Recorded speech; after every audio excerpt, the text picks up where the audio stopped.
Good morning, everyone. Welcome to the fifth edition of Afya Day. It is a pleasure to have you with. We are very excited for our meeting today. We bring a lot of things that we have not brought to you. We are a company for physicians, by physicians. You will listen from our physicians today. So we will talk about results, the figures we want to reach, and we want to show you our DNA. So we have today a strong focus in our physicians and in our products. So today we start with an institutional panel which will be moderated by Virgilio Gibbon. Then we are going to have the head of our research center. He's going to talk about trends in medical career. And then we're going to have presentations from different BUs with Virgilio as well. Then we're going to introduce you to our new medical VP, Gustavo Meirelles. He's now part of the executive board. And he will invite other 3 physicians from 3 different BUs. They'll talk about our innovations and products. Finally, we're going to have Blanco here. He's going to show you that everything we present brings great results and cash flow. So, yes, we hope you enjoy this day. Our IR team is available, and we are going to have a Q&A session at the end. Hope you enjoy the event, and I give the floor now to Virgilio Gibbon, our CEO.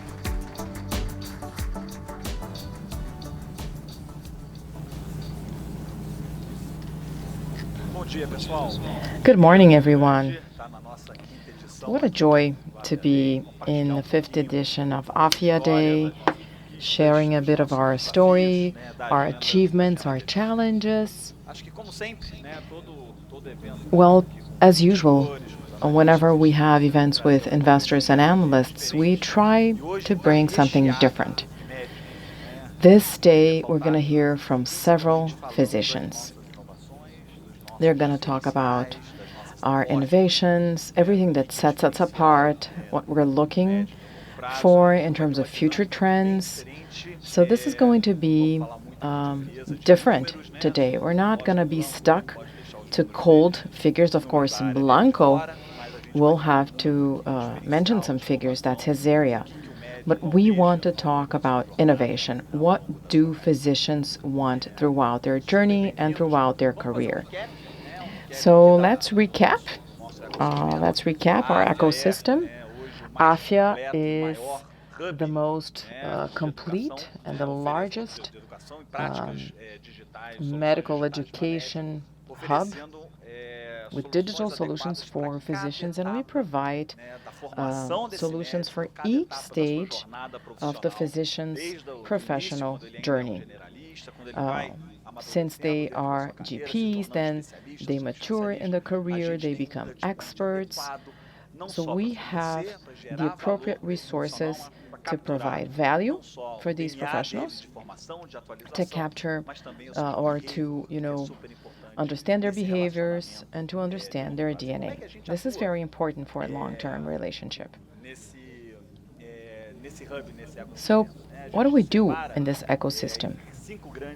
We divide this into 5 major blocks. The major one is medical schools, of course. Over 30 medical schools, over 25,000 students. It's a very resilient business, foreseeable.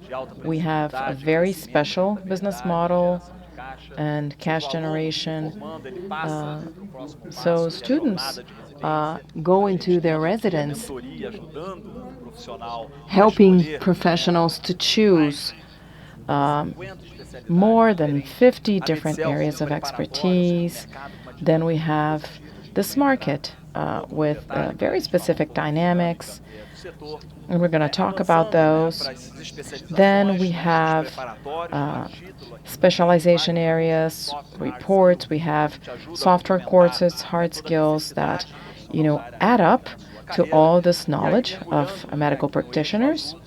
And then in the blue axis, when we look at solutions for medical practice, we can help physicians in their professional journey.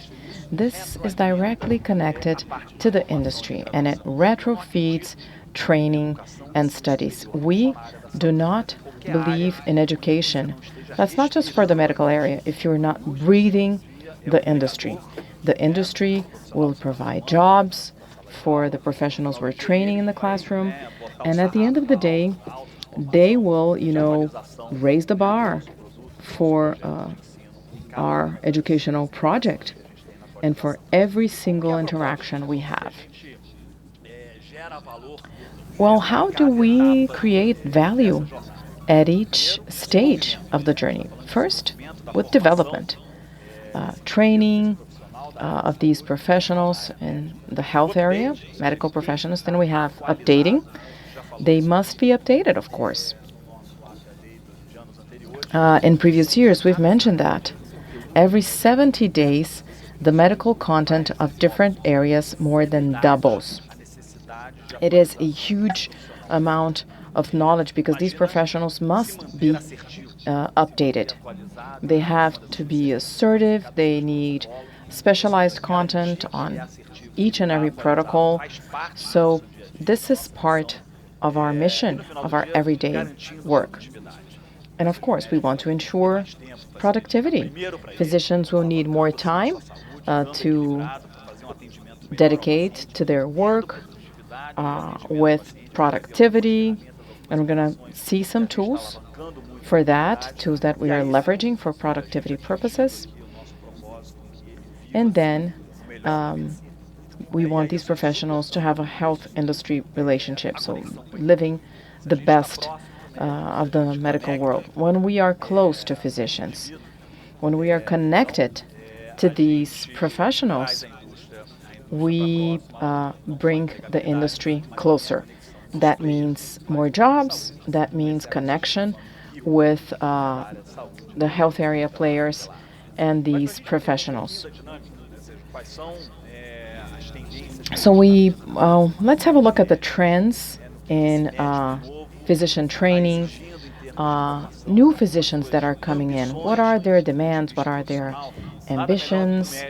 Well, who could answer this question better than a physician, founder of Afya White Book? He's the lead of the Afya Innovation Center.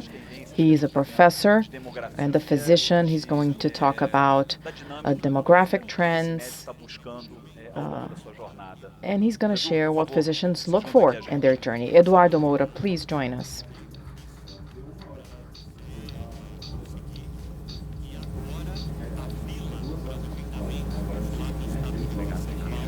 Thank you, Virgilio. Good morning, everyone. So today I want to share an overview of the trends in the medical area, trends that drive Afya's strategy. So I hope the next few slides show you that this is a very interesting scenario when we look at our products and what we want to do. Okay, let's begin with maybe the trend.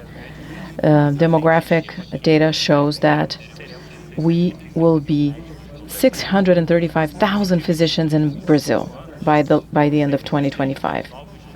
That means 116,000 new physicians in the market in Brazil.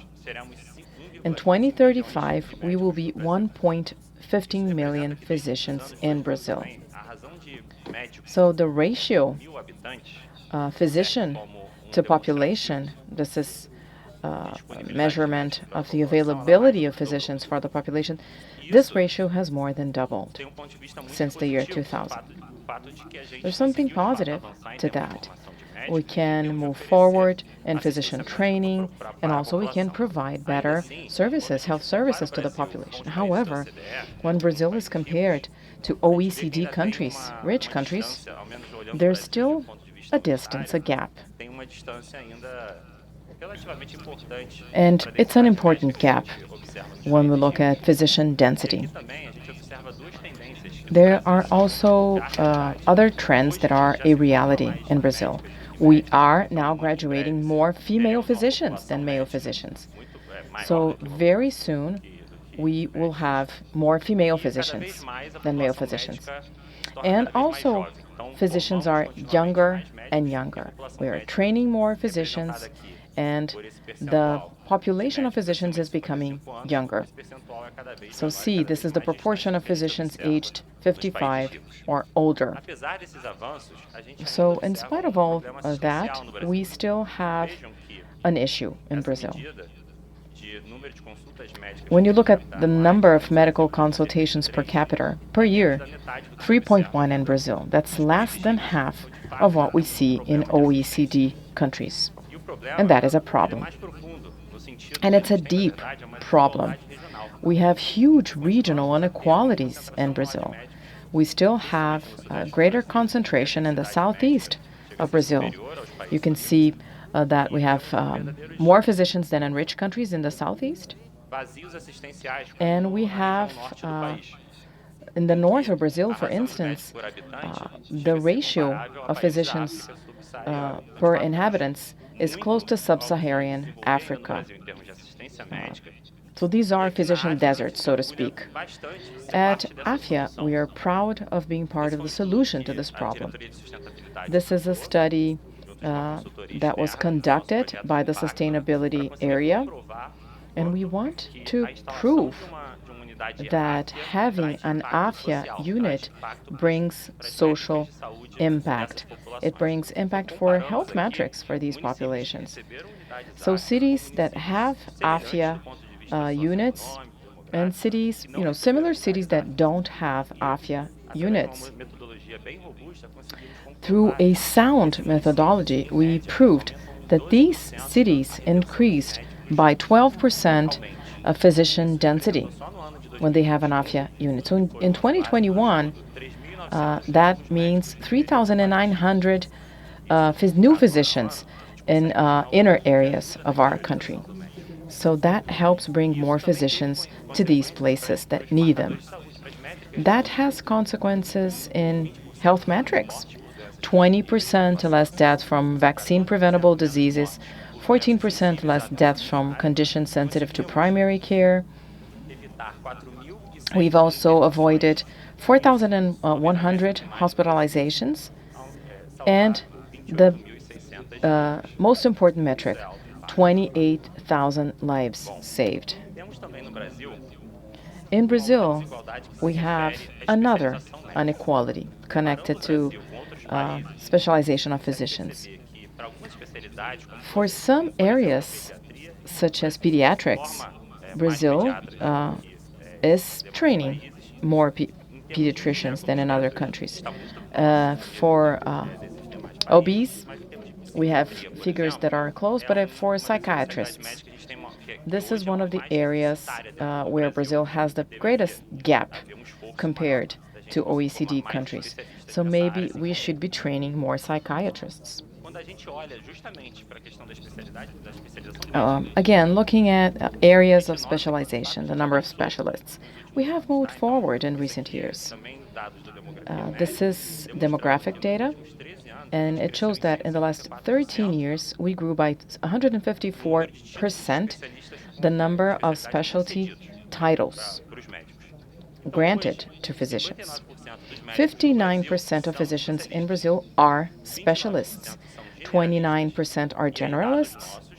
And this is our data, right? We believe we have 12% that are specialists in practice, although they are general practitioners in the official records. So in practical terms, they're specialists. And this is a slice of the market that will grow. And it's a challenge for Afya. We can help these professionals develop with graduate courses or preparing them to take the tests required in Brazil. Well, becoming an expert is very important for physicians in Brazil. Let's look at the data. The financial situation is very different when we compare specialists, whether they have a graduate degree or they are acknowledged by medical associations. And when we look at the average salary of these three categories, generalists, postgraduate, and specialists, there's a difference of 30% in pay. So pay becomes higher after you become a specialist. So this determines not only pay, but other aspects. When we look at regional differences, there's this supply and demand impact. The difference of salaries in capital and urban areas and in inner areas of our country. When we look at the data, we realize there are different regional differences when it comes to pay. So these differences can be of 12% or 20% in the northeast of Brazil. So working in inner areas, that's where you have opportunities. Now, these are markets that can be explored by physicians. These are areas where we have a deficit of specialists. So we asked physicians, what is your aspiration? What do you see for your career? We asked a very simple question. Do you consider to be at the peak of your career currently? Well, 16% says yes. And out of those, 94% already have one specialization at least. So yes, specialization is key for these professionals. 86% of these physicians are satisfied with the work they perform currently. These are relatively young physicians. Brazil has young physicians. They don't have over 20 or 30 years since they graduated. Their average age is 31 years. And the workplace says a lot about what they aim at. 37% have their own practice or clinic. 35% work in hospitals, and many physicians have both. They work for both places, and 27% also work for third-party clinics. Well, let's now look at the physicians that say that they're not in the peak of their careers yet. So they're less satisfied with the medical career. 48% are satisfied. And we asked them, what's your ideal field? Well, 70% state that they would like to have their own practice or their own clinic. We were surprised to see these figures. 42% state that healthcare entrepreneurship is a goal, is one of their goals. This is an area where they could feel that they are in the peak of their careers. So what is required to reach the peak of this medical career? 61% say additional training, specialization. They do understand that they need more to reach the peak, and also capital to invest in their own practice or business. Finally, I have some data about the digital behavior of physicians researched. These are two important topics for physicians. Medical updates, so what physicians have to be updated, and also support in decision-making. By the bedside, what they have available to them to help make decisions. This is a universal need of physicians. Well, when it comes to medical updates, 50% of physicians use decision support apps and services. We knew about that, right? 36% do read scientific journals and articles to keep updated. And we have Afya papers. This is our own content hub with a focus on scientific articles. 31% state that they read medical updates and news websites, such as the Afya portal. As for decision-making processes by the bedside, 90% use decision support apps and services. We have our own Afya White Book, which is a market leader. I like to call it my child, if I can say so.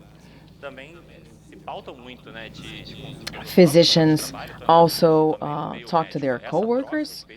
They want to exchange knowledge about complex cases, exchange experiences, and also 31% say that they read scientific journals and articles that are also a resource by the bedside. Finally, we can talk about digital tools in the medical office. We just saw that many physicians want to have their own practice or clinic, and this is a work environment where we see many digital tools being used for productivity purposes. 52% of practice physicians use electronic medical records. Of course, there's room to grow here. Digitizing the medical office is something that is still taking place. 43% use decision support apps and services in their practices. 30% use e-prescription tools. We have our recently launched tool, Afya Receita Pro, and other resources in Afya iClinic. These are resources that are used by physicians in their office. Electronic scheduling systems, telemedicine system. 22% of physicians are using telemedicine, and 19% of physicians are using medical office management systems. And our Afya iClinic is a case in point. So with these data, I want to show you the information that make our strategy and how we can offer the best solutions to help solve all problems throughout a doctor's career. Thank you very much. I'll turn it back to you. Thank you.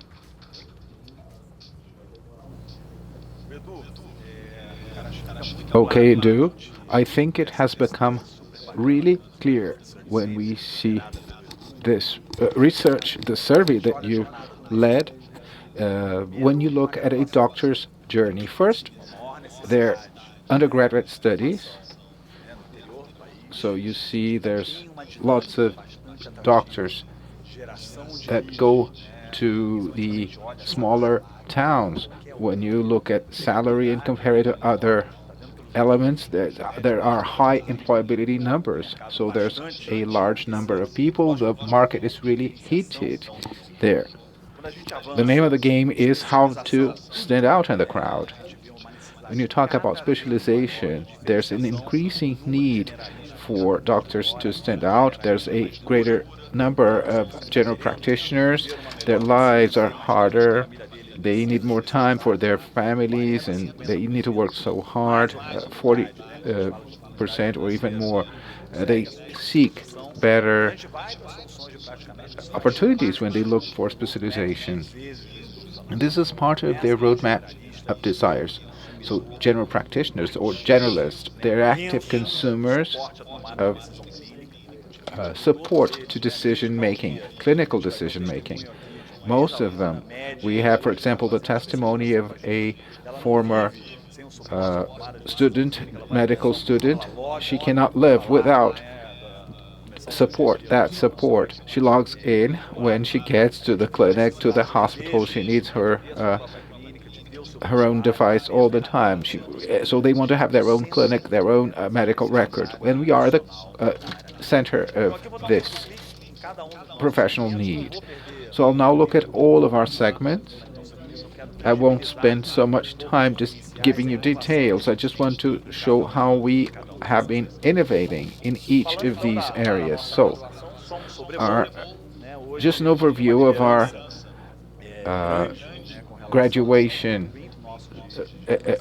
processes. We are doing great in that. Over 3,600 vacancies, almost 36,000 students. We have so many students in medicine, and also better quality in the evaluation of our schools. Afya has new schools that were greenfield on our curriculum, but there are many that we acquired, that we purchased respectfully with a good transition. We transition these schools to our teaching methodology, and then they will there's a lot of evolution when students, especially in the last year, they go through the tests, and we had our NMED exam, so we are expecting a lot, and we have sustainable differentiation of our teaching model, our educational model. Now, what makes us stand out? The first point is we have an integrated curriculum, and it's highly integrated in detail. We have learning objects, we have content we're distributing every week that is standardized in 33 campuses. So we just have great business professionals. We're also discussing the healthcare of all our patients from north to south. We have the best experts discussing a case on. We go to the lab, we do all the simulations. So from Monday to Friday, we finish the case. It's not based on discipline, it's not short sighted. It involves the entire learning system in a completely different way. Students suffer. They come from a content based school. They don't know how to study in this new model. Teachers, also professors, they don't know how to teach. So there's a lot of effort for people to migrate and use our new methodology. This does not exist in any other school. It's unique. And we will have the testimony of a student of ours who will talk to us how we stand out.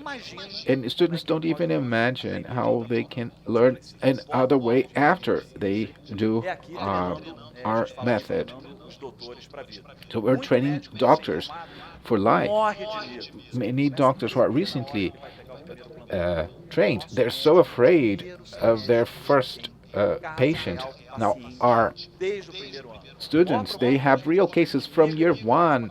So whenever we have a migrated school, then we have lots of problems because people have difficulty, but they'll have so many real life cases.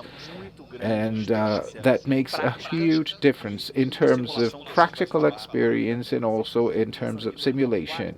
So, point 4, Afya is the only teaching school that has an environment, simulation environment, that is recognized by its excellence by international accreditation agencies. And we will tell you about the simulation system. There's a lot of difference in our unit, in our graduate schools. And finally, maybe the greatest differential is how to integrate this into our ecosystem. It's not a curriculum that is different, a different teaching and learning process, but also everyone used the office when they started, and our doctors are also using this so that they know the leading tools when they start working, when they have support in their clinical decision making, if they need digital prescription, understanding also medical records. So this ecosystem is really makes them stand out, and they're much better prepared for the labor market. And also the major employers are brought in-house because they want to hire doctors, they want to get closer to doctors, they want also to distribute content to these doctors. And also, we raise the bar and make sure that our training process gets better and better. Now, how does that make us stand out in Brazil in the healthcare uh, training sector? So we had the entire executive suit, all our colleagues there. We were uh, really discussing our brand change. You might remember that during the IPO, when we went public, we were an investment brand. We had many schools. It was like an alphabet soup of brands with not much differentiation. What we did, we consolidated, and we always had this goal or focus on medicine and healthcare. It was very serious, and then we decided to change everything and have Afya. Afya means healthcare and well-being. It made all the sense. We became powered by Afya. All our products were empowered by this brand. And in 2023, Afya became the name of all our products and services in all our units. And this is really outstanding when you see how much our brand is known in the medical. In other words, what's the awareness of our brand? Our brand awareness is it was 20% in 2023, beginning of 2023. So the third bar is the beginning of 2025. So we are now close to 70%, 68%. There's a new survey to be published, and I think we'll now reaching 80 to 90% in terms of brand awareness.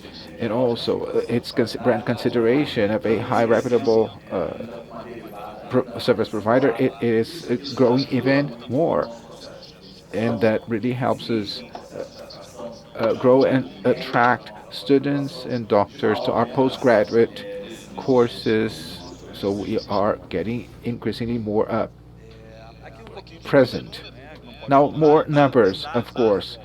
Although there's been an increase in competition, reputation and differentiation are the name of the game for us. We have a good um, ratio of candidates and seats, so you have the seasonality in different number of seats, vacancies, 5 and 7. So we were really sustainable. And Afya today is an integrated brand. We have also an university admission exam that is wholly integrated. We are really flexible with students that choose to do the course in one of our units. It's interesting to note as well that we use the concept of hub in one particular state with 5 or 6 units, one in the capital city of that state and some satellite units. So many students can go and practice to these areas if they go back to the capital city, or the smaller towns if they want to specialize in a particular area. In a partnership with a hospital, they can do internship with us. And that really gives them much more resilience. They stand out from smaller players. There was no acquisition we made that we had 100% of the vacancies of the seats that were taken. We also grew and had them. Our brand in these units really increased number of students.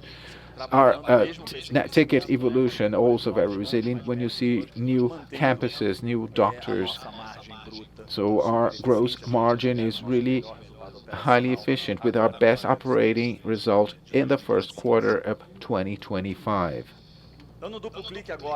Now, let's go to continuing education.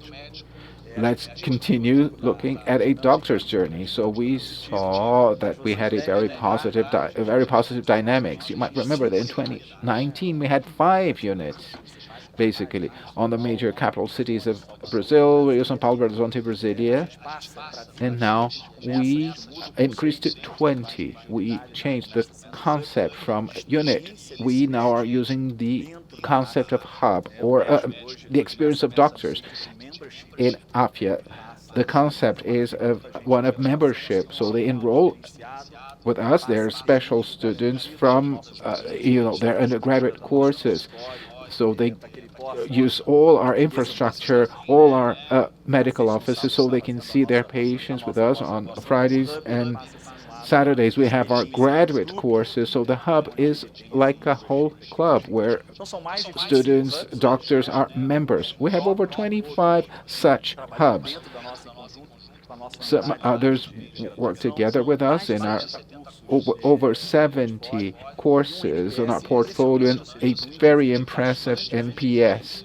For highly demanding individuals, our level is 70, and we have grown 13 points in the last few years. So our NPS is really high in postgraduate, graduate courses.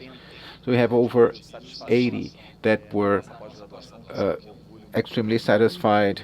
So we're really proud of these results. Now, revenue.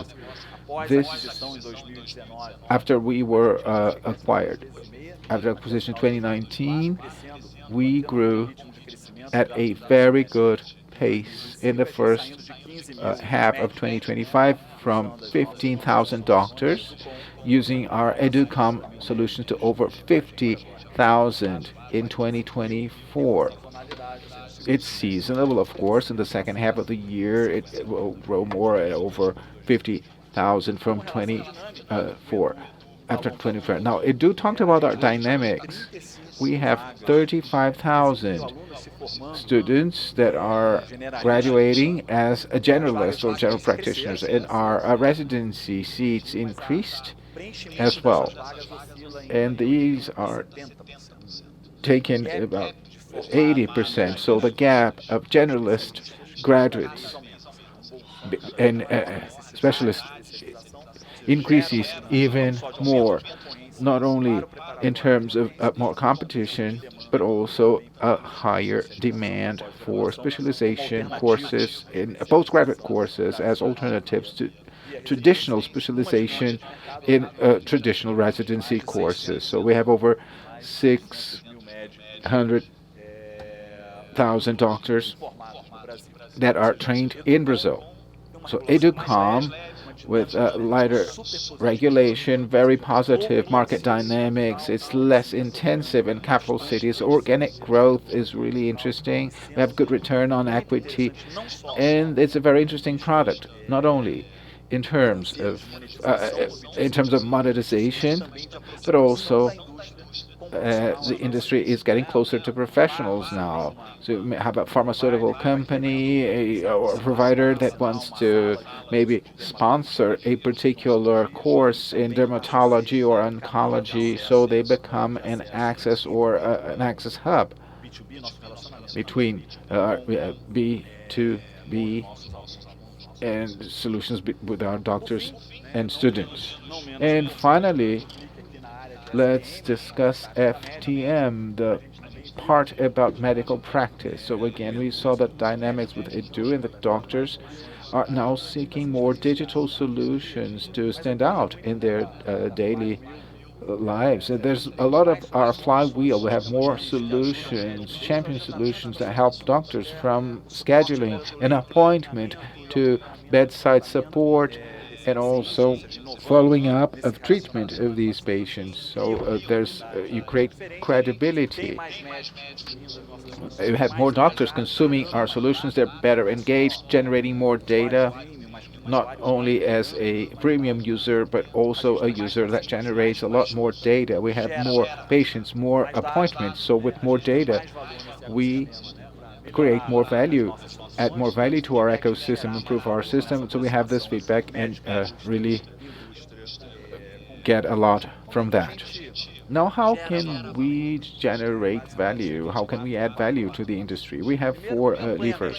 First, medical campaigns. We just imagine GSK or Pfizer producing a new molecule with a new protocol that's much more efficient than the traditional protocol, but 80% of doctors in the region of São Paulo are not aware of that. So the sales rep will just disturb doctors and try to give them free samples, this will be terrible. So what we need is an awareness campaign with papers with reference for doctors to learn about that particular protocol and procedure that would be the best solution to that particular treatment. Now, considering this greater awareness that we can also measure through our analytic solutions, we're always looking for references like iBook. Now it makes sense that you run a marketing campaign with you have prescription ranking or the iClinic channel, so they get more information about this new molecule that was produced by that particular pharmaceutical company. We're also running marketing campaign to increase the conversion rate. And what is the final goal? To increase prescription power and also the amount of sales of that particular molecule. Then we have e-detailing. In other words, free samples are delivered in a much more efficient way when you consider costs and opportunities. And it all with many insights. So we have lots of information about the best way of delivering that content. What is the ideal medical agenda for them to get that sort of information so that you get good a, a good efficiency level and also scaling it really uh, highly efficient. Now, I'd like to invite our B2B executive, sales executive. She has a good relations with our major clients, Marilia Sabato. Marilia will tell us about 4 real cases of over 120 contracts we had.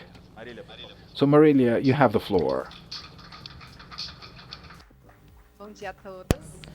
Good morning, everyone. Thank Okay, so I wanted to share 4 tangible cases where we see the results of what we have presented for pharmaceutical companies. So we have 3 pharmaceutical companies and 1 data partner when it comes to our medical engagement center. This is a global pharmaceutical company focused in lung diseases in Brazil. And this is about primary care. So we provide a communication strategy with physicians through our channels, informing physicians, talking about the product and bringing awareness about the brand so that physicians prescribe more of this medication. There was a 33% increase in total prescriptions and 29% increase from the total base of product prescribers. They would need 500 sales reps if they wanted to do this otherwise. So something that sets the situation apart is that we can measure the number of prescriptions. We divide the base into segments, and then we really measure ROI, the true impact, and the financial returns that they have. The second case is about specialty care, complex and rare diseases. Maybe physicians don't have that much knowledge about new therapies, so we need to raise awareness about the disease, symptoms, signs they might see in their clinical practice so that they prescribe more and treat patients better. So for this campaign, 260,000 physicians were reached, and by that we increased by 30% the number of genetic tests for this disease. So this is targeted communication for this specific audience, but it's also about research. We ask physicians before, during, and after the campaign, what do you know about the disease? Can you identify the disease? Then we ask, has your knowledge improved about the symptoms and what you have to look in the clinical practice for diagnostic purposes? And then we ask them if they could treat the disease. This is a U.S. pharmaceutical company. They would donate genetic tests. This is a very expensive therapy. It's hard to find the patients. It's hard to diagnose the patients. So we had an impact in 260,000 physicians. The third case is about sample distribution. Virgilio had mentioned that. This is where we expand the activities of the pharmaceutical industry and we improve the results of sales reps. we can reach physicians quicker, or physicians they wouldn't reach otherwise. This is a digital campaign with physicians. We can communicate with a segmented base of physicians, and we deliver the samples to raise awareness about the brand and to start treating patients. For this case, 25,000 new physicians were onboarded, and the NPS was 4.7 out of 5. So we don't have to interfere in the physician's everyday routines. We don't bother the physician. They don't want to keep, meeting sales reps. And they even receive the correct kit that they can give to the patient with our box. It's a box that we deliver with a sample. Case number 4. That's quite an important case for us. It shows our maturity when it comes to data. It's not just about impacting physician database. Also, the data we generate provides lots of information for decision-making processes. This is a co-branding effort with a major data provider, international data provider. This brings data into our digital records, and that gives in-depth information to physicians on what they should prescribe to patients. So this is electronic record data. We cross all the information, and co-prescriptions means more products and more information so that physicians can innovate. This is a major partnership we began very recently, and we have an Afya product and a major data partner in Brazil. These 4 cases show that we are maturing in this market and partnering with pharmaceutical companies. We want to engage physicians, we want to change their prescription behaviors, and we also want to provide data that helps the market. I give the floor now back to Virgilio.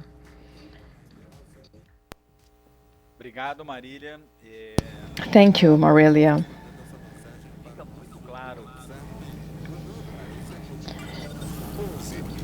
Yes, we have indeed a unique positioning in this connection between industry, physicians, pharmaceutical companies, providers, payers.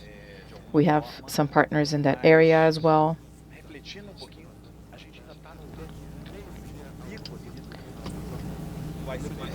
And I think this is still the tip of the iceberg, right? We're still scratching the surface.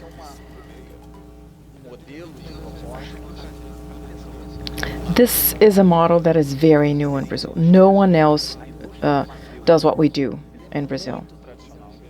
The pharmaceutical industry is quite conservative. They really rely on sales reps. We still have regulatory restrictions, so digital prescriptions or e-prescriptions, they are specific for some types of medication. The digital channel is not mature enough to improve the relationship between industry and physicians. The question is, when will it happen? Because it will. This is going to be a very efficient channel. Very safe, because there's a lot of fraud. 10% of the national medication production is in the trunk of a sales rep. And that means a lot of inefficiency, right?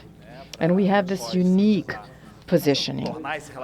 We want this relationship to be more efficient, and we want to provide a better value proposition. So we have this unique presence with physicians. 1 out of every 3 physicians use one of our solutions, where we can map behaviors, the type of protocol, the knowledge that they have, and how they want to have access to information.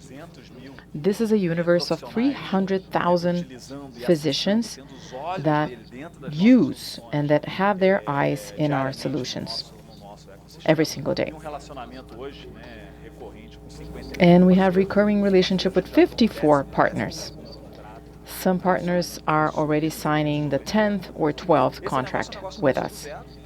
This business started from scratch. We began with a B2C model in 2021 until 22. Then in 23, we had the first contracts with the industry, and the business grew 2.5 times. It is already efficient. The business is scaling in 2024, and in the first semester of 25, we invested a lot. We hired a team for this product. We're going to have lots of improvements with AI. We are segmenting this industry, and then we can tackle different clusters in the pharmaceutical industry. Our gross margin is quite interesting, and you see that we are very efficient in our area of solutions for medical practice. I think that, the nice thing here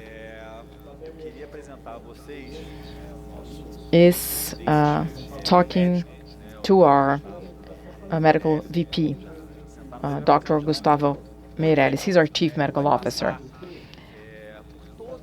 He will share everything that we do with physicians. We have a former student who graduated, and actually she had 2 graduations with us.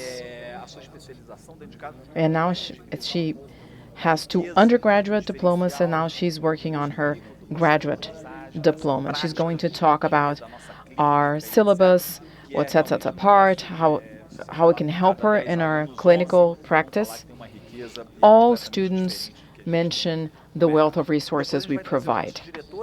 And then we're gonna bring medical directors from different BUs. They will talk about product innovation. What's in store? What do we have ahead of us? Whether that's in undergrad or graduate courses, digital solutions, they will talk about solutions we are implementing. But Gustavo will begin by talking about the Afya Institute that has been recently launched. It was launched in August. That represents our engagement and the social impact we want to have. And of course, we want to give more visibility to our brand in Brazil. Dr. Gustavo, please.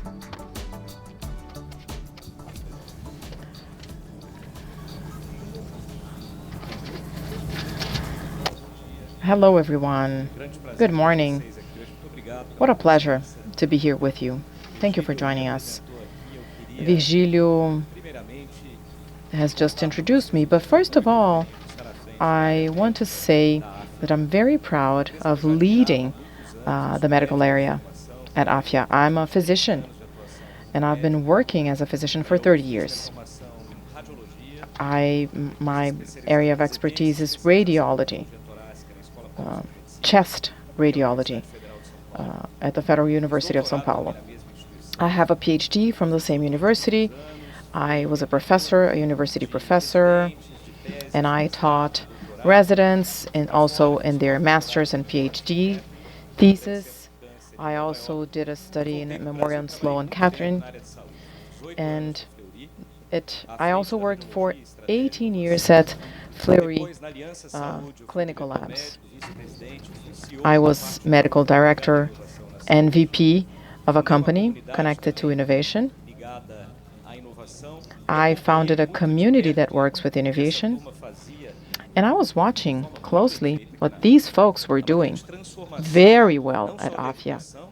This is a huge transformation from an educational perspective, but also health services, technology, connection with the industry.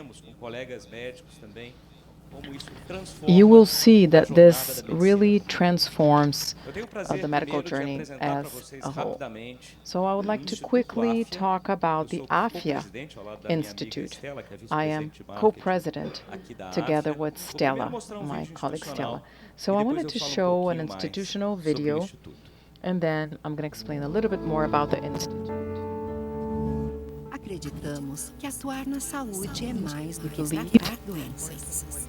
É ampliar o acesso, é priorizar a prevenção, providing é repensar access, o cuidado, prioritizing é prevention, mobilizar mudanças rethinking care, significativas por toda a and vida. leading O significant changes. Instituto Afya nasce com esse Afya propósito Institute de has transformar a the saúde purpose das pessoas of em transforming health contínuo e through duradouro, ongoing com impacto and long-lasting care e no todo. with Uma impact in people's transformação lives. que se torna This is a essencial transformation diante de um that is desafio essential urgente. in the face of an Milhões de urgent pessoas challenge. convivem com Millions of condições people crônicas não live with transmissíveis, condições chronic que diseases comprometem o bem-estar de cada um, that podendo se prolongar ao longo have an dos impact in anos. their well-being Elas and that são a can principal prolong causa throughout the de morte years. no Brasil, These are the main sobrecarregam causes o of death ecossistema in de Brazil, saúde. and they bring an No overload Instituto to the Afya, health system. atuamos com propósito.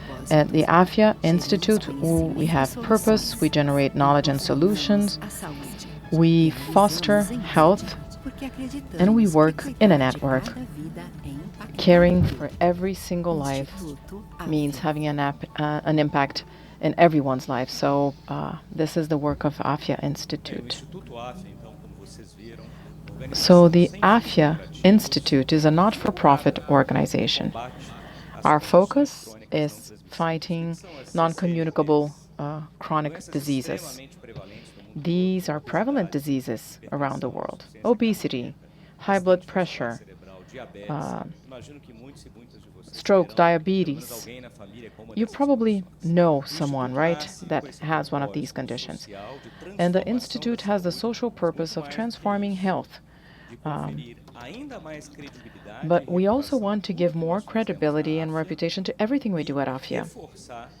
And we want to also highlight how our products and solutions set apart. So the purpose of our institute is to conduct research, education, and partnerships with private and public organizations. And we will create health policies that will help the public health system in Brazil. SUS is the acronym. And we want to reduce by a third NCDs in Brazil. 80% of these deaths are premature. So you will be seeing in the next few months relevant results of our work, and we want to increase these activities even more. So now I have the pleasure of welcoming a colleague that has a medical degree from the Itabuna School of Medicine, which is an Afya school. Well, after she had her graduation, she decided to do her graduate course with us. Now she's studying psychiatry in this very building at Afya Medical Education. Dennis is the VP of this area. Eduardo mentioned that we have a gap when it comes to psychiatrists in Brazil. And Liane is a physician. She is now working on psychiatry, and she's going to share her trajectory with you. Loiane, welcome. Good morning.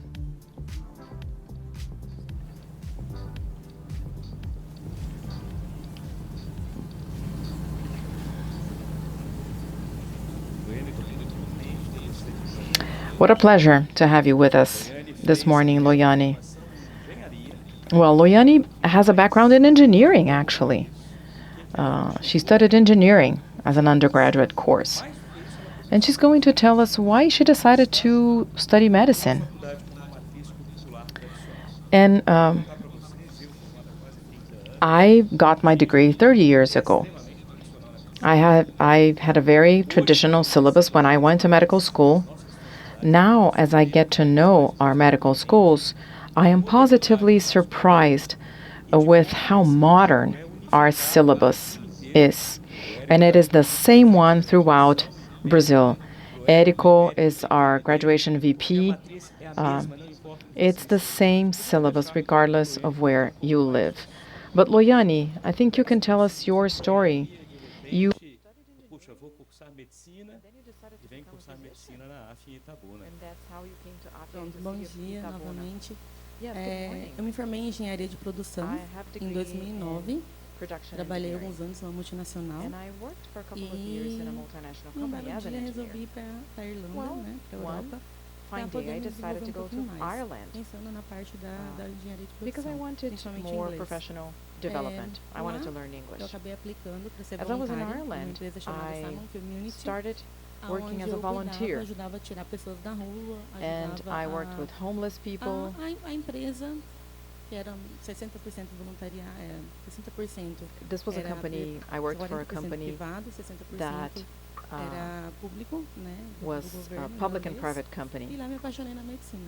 And that's Tinha how I parte fell in médica love também, with medicine, because they realmente also brilhou os meus provided olhos. medical services. And A you minha know, mãe I se just acidentou de felt a moto, tive que connection voltar. to that. My mother had an Ficou isso accident, comigo.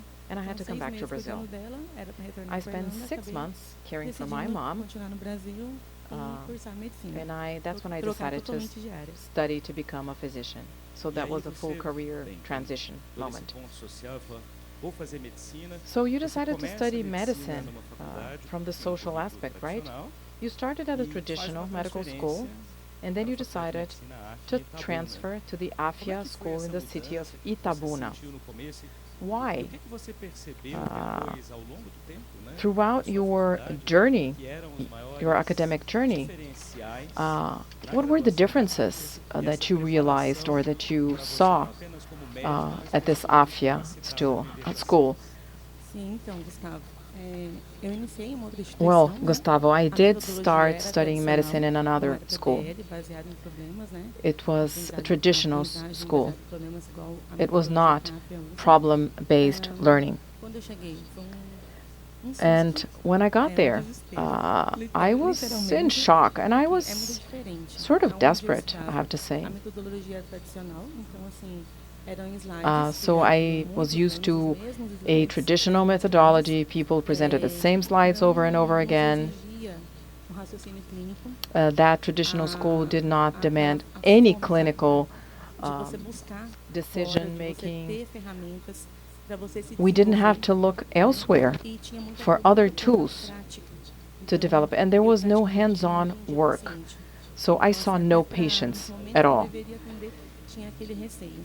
And Então, assim, and eu I started soube da fearing Afya the através de um profession. amigo, So I heard about que tinha Afya aberto through a um processo friend. seletivo. Eu Uh, estava bem descontente and mesmo I wasn't com a happy prática with que eu estava that tendo, né, porque eu school achei because I isso. had no E hands-on practice. resolvi And that's when I fazer decided essa transição, né? to Essa make mudança. this Quando eu cheguei em transition. Itabuna, na When I Bahia, got to Itabuna, igual eu falei, in the state of Bahia, eu achei que eu I was realmente não totally ia dar conta de acompanhar, desperate. porque eu I encontrei thought colegas lá I could not que do it. estavam no mesmo semestre que eu, And I had a assim, colleague, alunos, e naquele momento a eles schoolmate estavam that was in the voando same como se semester, estivessem but they looked num as bug, e eu though estava they num were on a suspense. Boeing and Aí I eu falei, was meu just in a Deus, eu acho que Beetle eu não vou dar car. conta. I Literalmente thought, eu vou ter I'm not que going to eu acho be que able isso aqui não é pra to mim. make it. E That's a not grande for me. That's diferença, a grande too much. sacada, But the assim, greatest diferencial pra difference, mim the greatest é insight que eu fui for me extremamente bem acolhida. was that I was Lá em really Itabuna, a gente welcome tem a parte there. In psicológica Itabuna, we had desenvolvida also a pela psicóloga.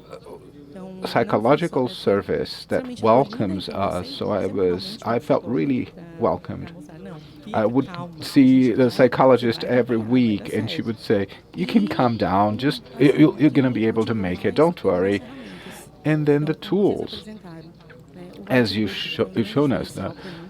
Write a book was Recentemente, eu saí de one uma of the faculdade greatest que eu não tinha differentials. pacientes, para Before, poder I ver saw todos no os dias. patients, and Então, now I hoje eu would sou see ambulatório, patients todo dia eu tenho every que estar day. lá. I'd go to E the assim, são casos outpatient reais, clinic são pacientes every reais, que a gente day, ajuda dealing with a real comunidade, né? As cases. So we really UBSs, help elas people. encaminham os pacientes We para help lá. the Então, a community. gente realmente, em todas as Patients are vezes, referred sistematicamente, there, so we trabalhando are mesmo, always já se sentindo there, como médico. feeling Então, na as verdade, a gente as though foi we're doctors. You feel médica, that you're a tremendo doctor, as pernas, really. mas, né, foi.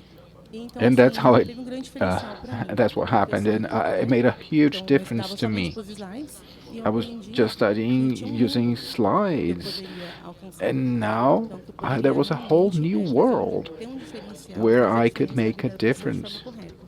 Foi me and apresentado, really né, para que see eu and pudesse treat me desenvolver, people. acompanhar os meus And that colegas que really estavam helped me no Boeing, a lot. In order to praticamente catch that Boeing, I no had dia a dia. notebook, Afya's portal with the scientific papers and book chapters and the edition.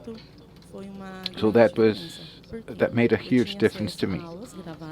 I had access to recorded classes. I had book chapters. I had a way of finding knowledge and develop my learning, and also put that into practice, which was what I really wanted. So it made a huge difference, not only in psychological terms, but also in terms of content, medical content. So the Beetle car got its wings and became a Boeing. Now, you're talking about our preparation course for medical residency. So after their first graduation, they have the internship and then the white book. And then Dumora is the founder of that. This is a tool that helps decision making that's used by in every in every 5 students, 4 students use this. And then in postgraduate studies, we'll also discuss this, but also how you see patients. How does this device help you, give you, and feel more confident? Well, we see many patients, and we cannot, unlike what patients think, that we have everything in our minds. No, for every new patient, we need to learn something new. Even if it's the same disease, there's something to learn. So it's so important to have this book, the white book. We have no way of doing internship without the white book with us. So if you have questions, it's great support. Everything is updated. It's also residency-based medicine. That's the major support that we get in when we're treating our patients. So without this, a place where you can do your research, you might treat patients inappropriately, and you might even be sued. So it made a huge difference, a huge turning point. I don't even give see any patients without my white book. So we're getting to the close, but last but not least, let's discuss postgraduate studies. We also saw the indicators Edu showed. We have an increase in the number of doctors. The vacancies in medical residency does not follow. So we have great graduate courses to offer. There are many in the market, and you chose to do this course in Afya. You're doing postgraduate study in psychiatry. Why did you choose to do this course, and what are the differences in our graduate courses? Okay, well, I'm in love, I'm passionate about Afya. This is no cliche.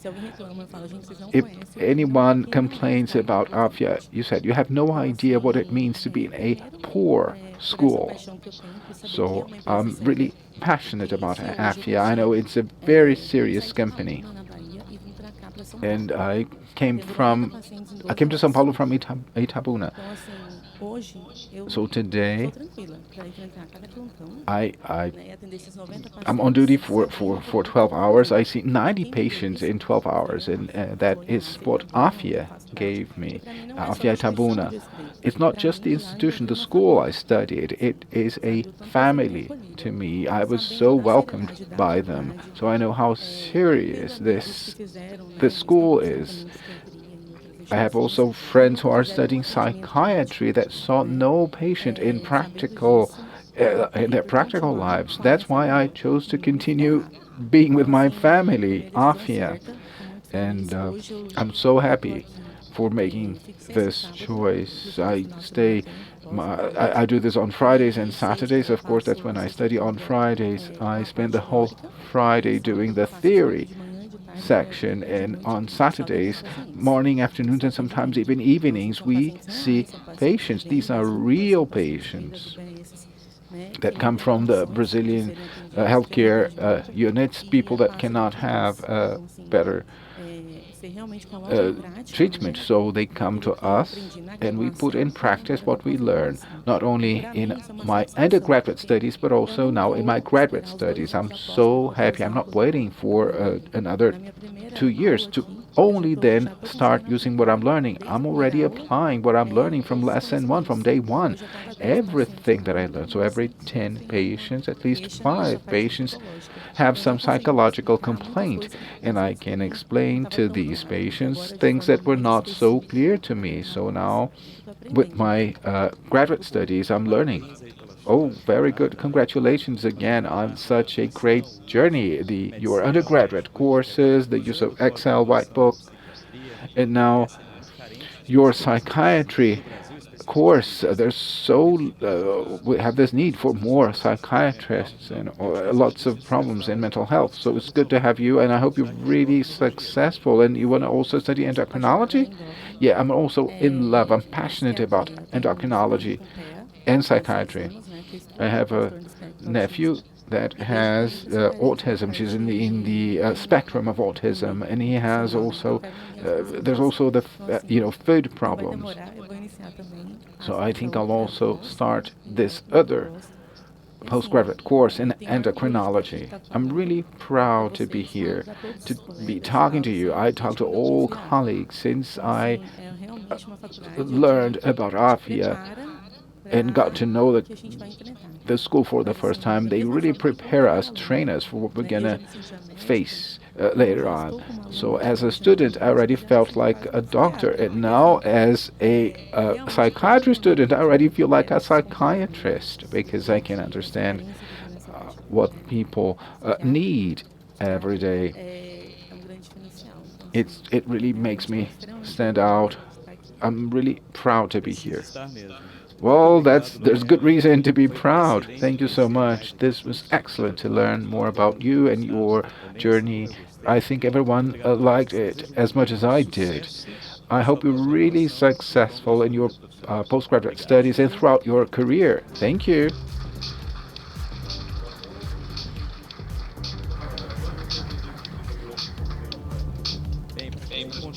Okay, and we will now continue.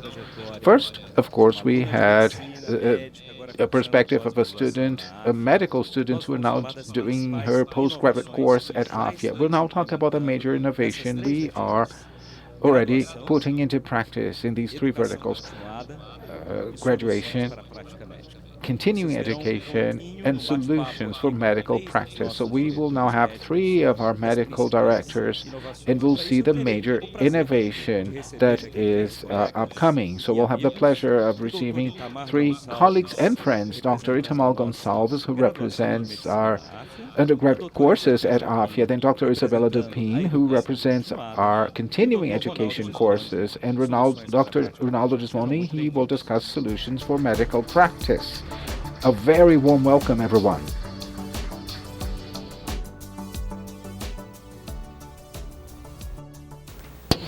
So, dear Itamar, let me start with you. Loiane really discussed that, or told how welcome she felt, how different that was, how positive that experience was when she was welcomed by our team. And we are also using what we call the academic memorial that is widely used at Afya. The idea is that we can really welcome our students in the best possible way, and also providing our teachers, our professors, an individual view of every student. Can you tell us more about this new innovation, our academic memorial? Okay, Gustavo, good morning, everyone. Loiane, when Loiane says that she felt really welcomed, what does that mean? What does it mean to welcome someone? When we look at the best trends in medical education, welcoming means going beyond figures. We already have figures, but how can we really use our words, not only figures, but also start a new era, a qualitative era with more words? What does that mean? That means that when we're evaluating our students, we not only look into the learning itself. In other words, I don't go until the end of every term, and only then we'll decide whether students can move on. Our evaluation starts from day one. In every school term, day one of every school term, it's learning to develop learning. So evaluation is now a more qualitative action. And this is something that only Afya does in Brazil, I can assure you. All our educational project was totally preserved, and we added to it. And Erico gave us this mission of adding an additional 2 weeks every school term, every semester, for our memorial initiative that starts on day one with each and every student that is seen individually by each professor. So at the beginning of their semesters, a student is welcomed by Afya this way. And we listen to these students on many different levels. We listen to students depending on the new curricular guidelines that were published last month and for the 2025. This is how we prepared, and we've been doing this since January 2025. So we listen to students based on every level of these curricular guidelines, and of course, again, commensurate with their level in every semester. And we put up a skills tree for every student, so we understand their qualitative positions considering these new curriculum guidelines. As a result, we are the only teaching educational company that reaches this level and those that do not do this just do half the work, even in number terms. So we need to increase quality. So the academic memorial, it starts with the beginning of the school term. Then at midterm, in another week, we also ask our students how they're feeling, how they're seeing their progress in that term.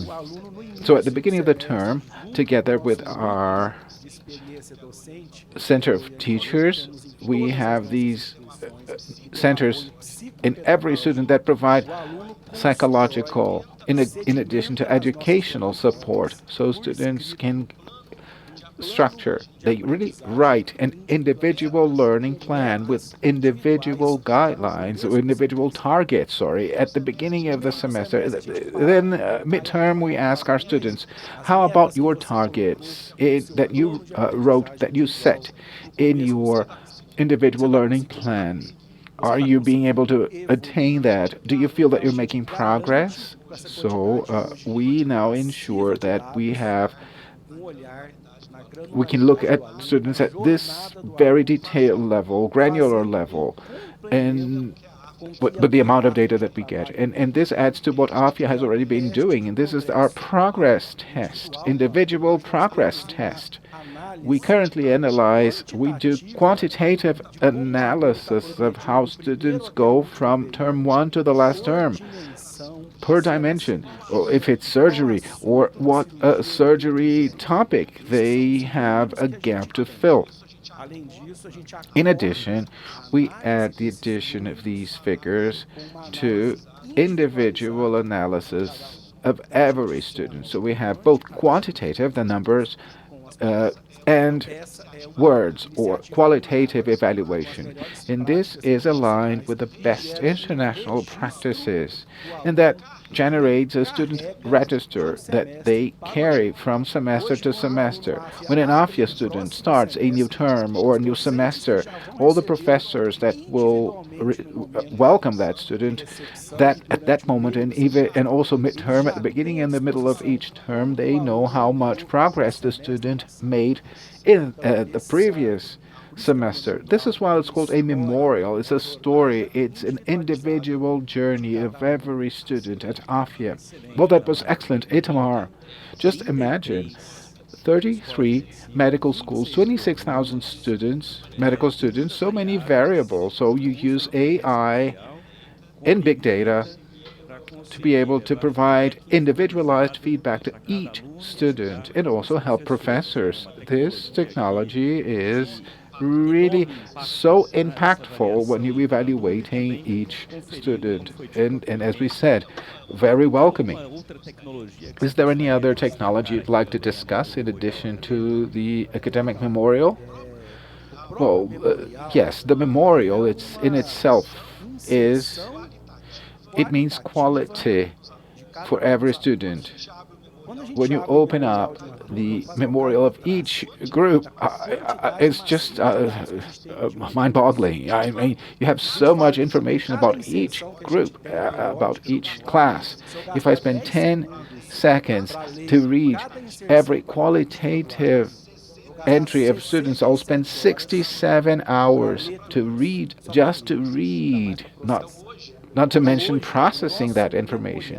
So our memorial that was approved by our data protector office, our DBO, we already use a AI engine in our data lake on Afya's data lake, so we can get insights about the persona of every student. For every student, I can define their profile. I can map it out using AI and also suggesting points for improvement.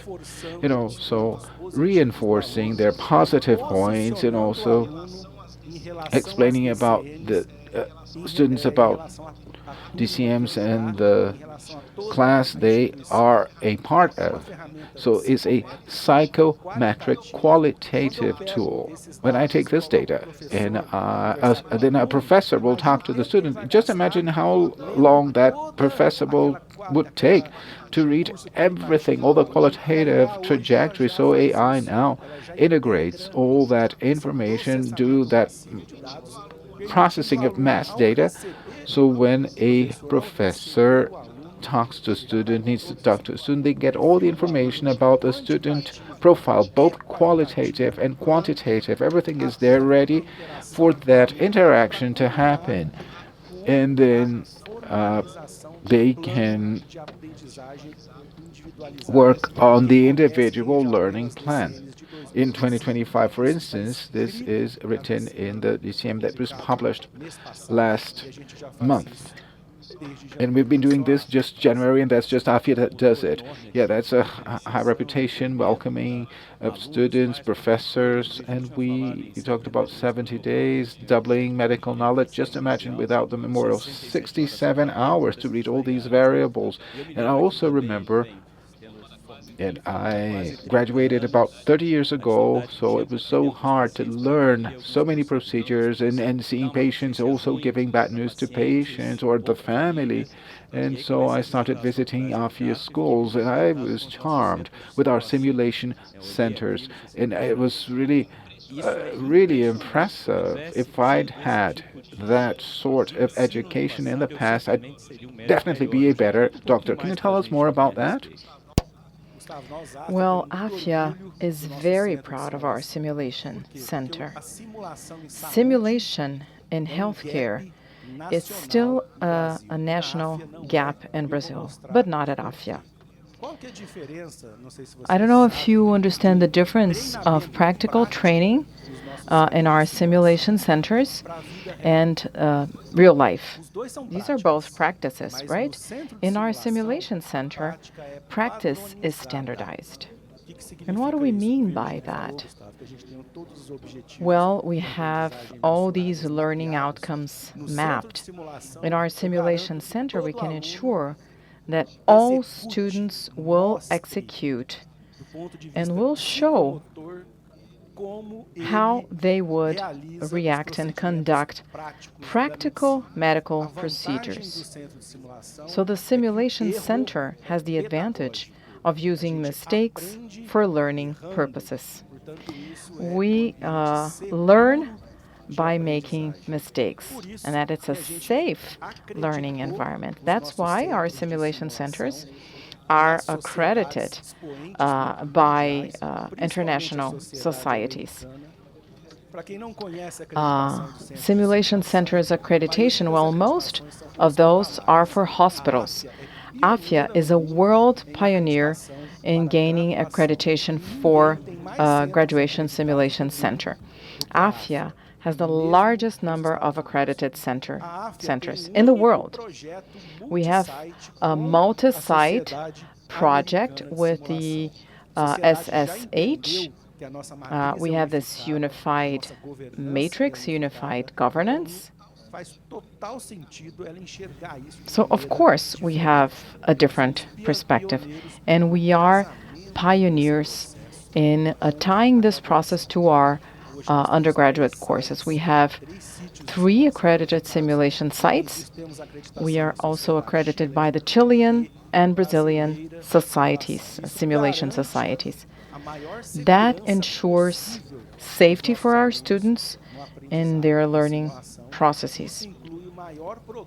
We have the largest standardized patient program in Brazil, the largest program in Brazil. So our students will not train with other students. They have standardized patients that are represented by professional actors. This is according to best international practices. Soon we will be talking about virtual patients. And then we have our American Heart Afya Center. Our students, they work in clinical practice. So it's not just a cardiac arrest simulation. Our students learn how to give bad news. They learn how to do ECGs. They learn how to operate portable equipment. This is all integrated. And by the way, they can make mistakes. In the real world, which is different from the simulation, there's no tolerance to error.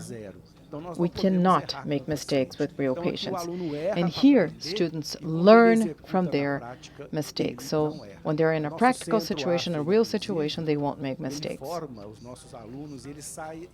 Our students have 2 certifications. An Afya student has a diploma, and they also have the American Heart Association accreditation. That provides safety in their training, and it also provides safety for patients. Thank you, Itamar. I think we have a video, right, to show our simulation center. I've seen it, but I think our guests could have an idea of how it works. Yes, this is a video that was recorded in one of our accredited units. Unigran Rio Barra is one of our units, and we want to show you the potential of our centers. Imagine standing before a life that depends on each of your decisions. Your heart races, your mind rushes, and within seconds, you must act with precision. This is one of the great challenges of medicine. We know it's not easy. That's why we think of every detail, so the student's journey is complete and transformative. Across 33 Afya's higher education institutions throughout Brazil, our Centers for Simulation in Healthcare bring students closer to the reality of medical practice in a safe, technological, and innovative environment. From the first day of class, our students perform complex procedures, develop leadership and effective communication skills, and work as a team in interprofessional simulations across different healthcare fields. And this work transcends borders. 3 of our centers for simulation have already been internationally accredited by the Society for Simulation in Healthcare, a global recognition that proves in practice the excellence of our medical training. Our high-tech mannequins reproduce vital signs, physiological responses, and complex clinical scenarios, from intubation or cardiopulmonary resuscitation to multiple trauma care, burn treatment, and surgical emergencies. Thanks to technology in control rooms, countless variables can be combined, creating an almost unlimited number of real situations that challenge students to think and act as if they were in an actual medical setting. The method is simple and powerful: briefing, scenario, and debriefing. A cycle that connects theory, practice, and reflection, consolidating a learning experience of true quality. We also lead Brazil's largest national standardized patient program with real actors. And in a pioneering way, we've incorporated artificial intelligence, virtual patients who interact with students by voice and video, offering real-time feedback in a collaborative workspace. In other words, our simulations go far beyond the classroom. It's as if each challenge were real, but with the opportunity to make mistakes, reflect, and try again. This ecosystem of innovation places Afya at the forefront of medical education in Brazil, because training highly qualified professionals is not just about teaching medicine, it's about preparing students for the challenges of life. Afya. Gustavo, we also have a partnership with a research center. Afya is a partner of a simulation industry, and it's a new fellowship program for simulation.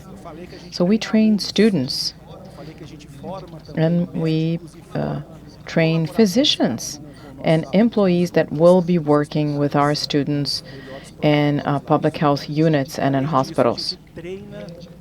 We also train physicians. We currently have 3 fellows. It is the only Brazilian company that has fellows in health simulation. These fellows are dedicated to the simulation center. They receive a fellowship that is greater than medical residence programs. They spend 1 year with us. Understanding and protecting best practices is really important. So we are training simulation leaders. Amazing. And we have other 2 innovations, right? You mentioned digital patients, and I learned from you about the 5th dimension in physical examination. Sure, Gustavo. Well, AI is not replacing patients, is not replacing physicians or practical activities. However, we have these green areas where students can train and retrain several times. So psychiatric patients, for instance, we don't have simulations for that. But now we can have e-brains, virtual patients. These are patients mediated by AI. All of our units have an AI committee that is approved by Afya's Control and Command Center. We follow all governance processes, respecting data privacy laws, and also allowing us to make use of these technologies. I will quickly make a demonstration of an e-brain so that you understand how a student talks to this technology. It's an embedded technology in one of our simulators. It can be embedded in a desk trainer or in a hybrid station with an actor.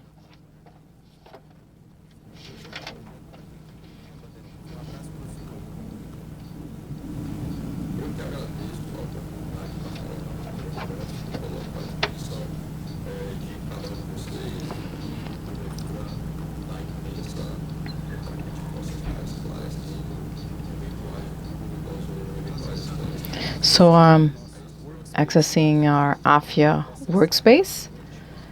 This is a patient that is coming to assess surgical risk, and a student has to talk to the patient. So AI will have this conversation, and after the conversation, AI will provide feedback to the student.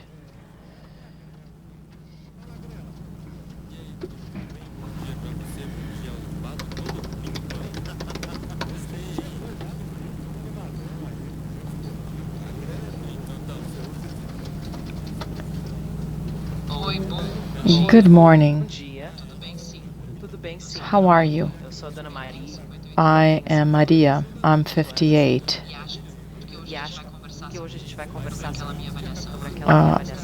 We're going to talk about my pre-surgery assessment, right? Ok, seja bem-vindo aqui à Clínica Acadêmica Afya. Eu sou um aluno de ensino, meu nome é Itamar. Estou junto com o meu professor aqui, Dr. Gostou. Eu queria que a senhora nos falasse, então, qual é a sua idade, o que te trouxe hoje aqui na consulta. But the interpreters have currently no audio of the speaker. Sure, yes, I am 58, and I am here because I will remove my bladder. It's a video surgery. And my physician requested a pre-surgery assessment. I have high blood pressure. I take all the medication, and please ask any questions you want. Sure. What are the drugs that you use? Routine medication? Have you ever undergone any surgery? Tell me a little bit more about you. Sure. I have losartana 50 mg, 25 mg in the morning, and that's how I control my blood pressure. I have no history of other surgeries. I lead a normal life. I try to take care of my health. I guess that's it. Your physician, I think, has requested some exams, right, for our pre-surgery assessment. Kidney and liver functions, a chest x-ray. Do you have the exams? Yes, I brought everything the doctor requested. I have the blood tests.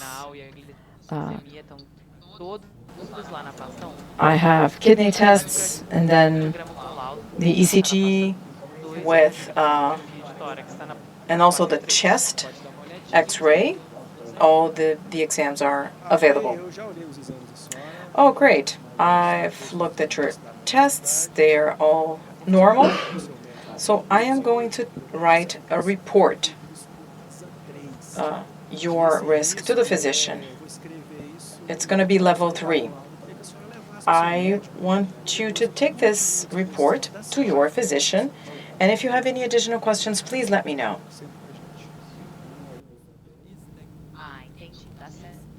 Understood. Thank you very much, Dr. Itamar. Okay, so I'll take these reports to my physician. Itamar, great work. You asked the right questions about the medication, you requested the right exams. If I may say something, surgery risk should be rated as 2 because, high blood pressure is under control. But your conversation was great, and that's how we learn. I'm here to help. Okay, that's the end of the simulation. Thank you very much. Amazing, Itamar. So first she was Dona Maria, she was Miss Maria, and then she gave you feedback about surgery risk, ASA 2 and not 3. Can you talk a little bit about ultrasound in undergraduate courses? We understand that there's this 5th dimension, right? Students can use ultrasound for physical examination. Yes, I don't know if you've heard about the 5th dimension and physical examination. This is a reality at Afya. What is this? Well, this is when students make decisions in real time using a portable echographic device, portable ultrasound device. Because in the past you had to call a radiologist, and of course we still do. But now physicians have a portable equipment in their smartphone. They can connect the ultrasound machine to their cell phones. With that, they can make effective and quick decisions by the bedside, by the patient's bedside. But they need to understand how to do that when they're students. So what I'm trying to say is that now our students carry their cell phones as an ultrasound machine. And we have this in all our Afya units. Virgilio was mentioning, anatomy. They increase their medical abilities until they reach real patients with the portable ultrasound equipment. Of course, now we have many minimally invasive procedures, robotic surgeries. So this is a three-dimensional understanding of the situation allowed by ultrasound equipment. That's what we mean by the fifth dimension in physical examination. We start that in undergraduation with our students. Congratulations, Itamar. Thank you for presenting all this innovation, simulation centers, digital patients, and we even saw the live demo, and also the physical, the fifth dimension. As a radiologist, I can say that this is amazing. Now let's hear from Dr. Isabella Dupin. She leads the dermatology graduate course at Afya. Isabella, can you tell us a little bit about Afya Play? What is it? What is the goal of Afya Play? Well, Afya Play is a free educational platform for medical students across Brazil. Again, free of charge. And from their first semester in undergraduate medical school, they have access to over 5,000 interactive resources. So 3D anatomy, videos, podcasts, flashcards. Our students really like flashcards. Mental maps. And it's also, we have a smart study planner, which is tailor-made to their needs. This platform covers 800 topics in 51 specialties. And of course, this is aligned with the Brazilian National Curriculum guidelines. We have a video to show the Afya Play platform. Let's watch it.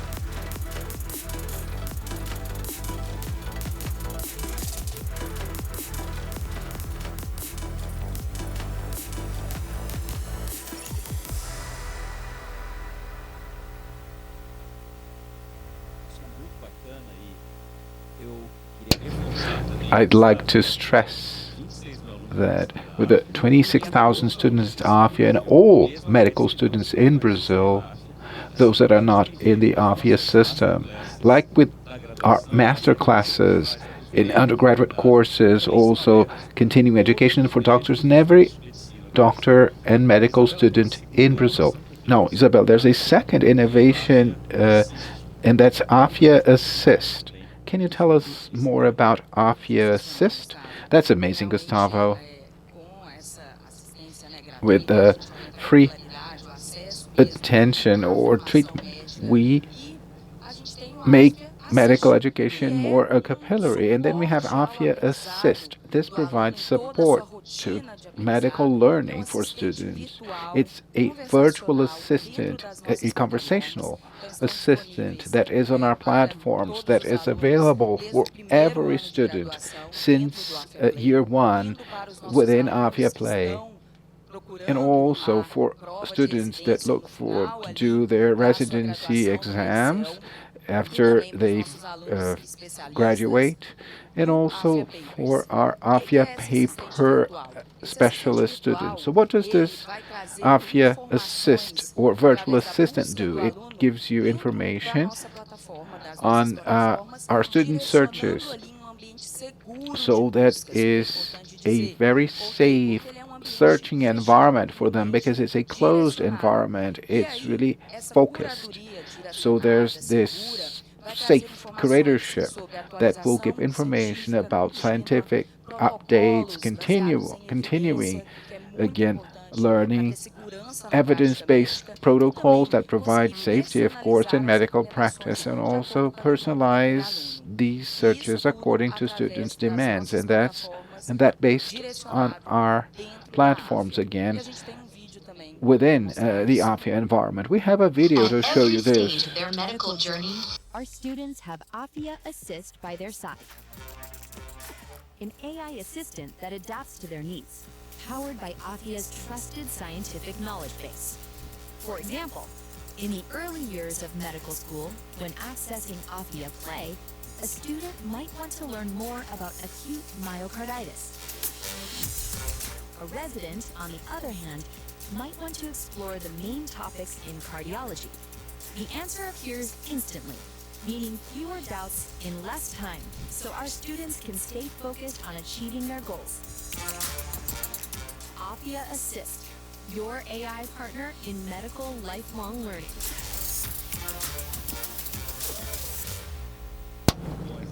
That's so good. Thank you, Isabella. So we just seen the innovation and also the trajectory of medical students, doctors, undergraduate studies, continuing education, and we will now discuss the solutions to medical practice because almost every day there's something new. So I'll talk to Dr. Ronaldo Gismondi, who is director of this area, together with Elio Souza, our vice president. So Gismondi will tell us about the major innovation. Lorraine, of course, talked about the white book. She said, I cannot be on call without a white book. And now it was a son. Well, now you have a grandson. Tell us more about that. Well, let me tell you, White Book was created based on Eduardo's study notes, maybe the best student that we had in the Federal University of Niterói. The first texts were his notes for his students, and he's still there, doing such a great job. No, you've seen how doctors get trained, how Afya stands out in the market, and this is why we are leaders in this segment. And this will, of course, show or reflect our financial figures, which is your core. And then there's a growing number of doctors in Brazil that need to stand out. It's so important. That's why specialization is important. And there's not enough residency vacancies for everyone. So we have postgraduate courses and also face-to-face courses in many regions in Brazil. As a result of that, the market will grow much more. That will improve everyone's figures. Everyone will be happy at the end of the day. And we want to provide medical assistance to the entire ecosystem, the entire journey, from the beginning until they get very old. As you know, doctors never retire, so we want to follow them throughout their trajectory. But we start with their major pain. When doctors go to practice, and there's no medicine without practice, they feel very insecure. So, and they're very inexperienced. So to help them feel more secure and really get rid of this fear of making mistakes, we give them the White Book, which is given to Afya interns for free. It's so desired that 80% of doctors, when they finish their graduation, they subscribe Whitebook to have it at their side.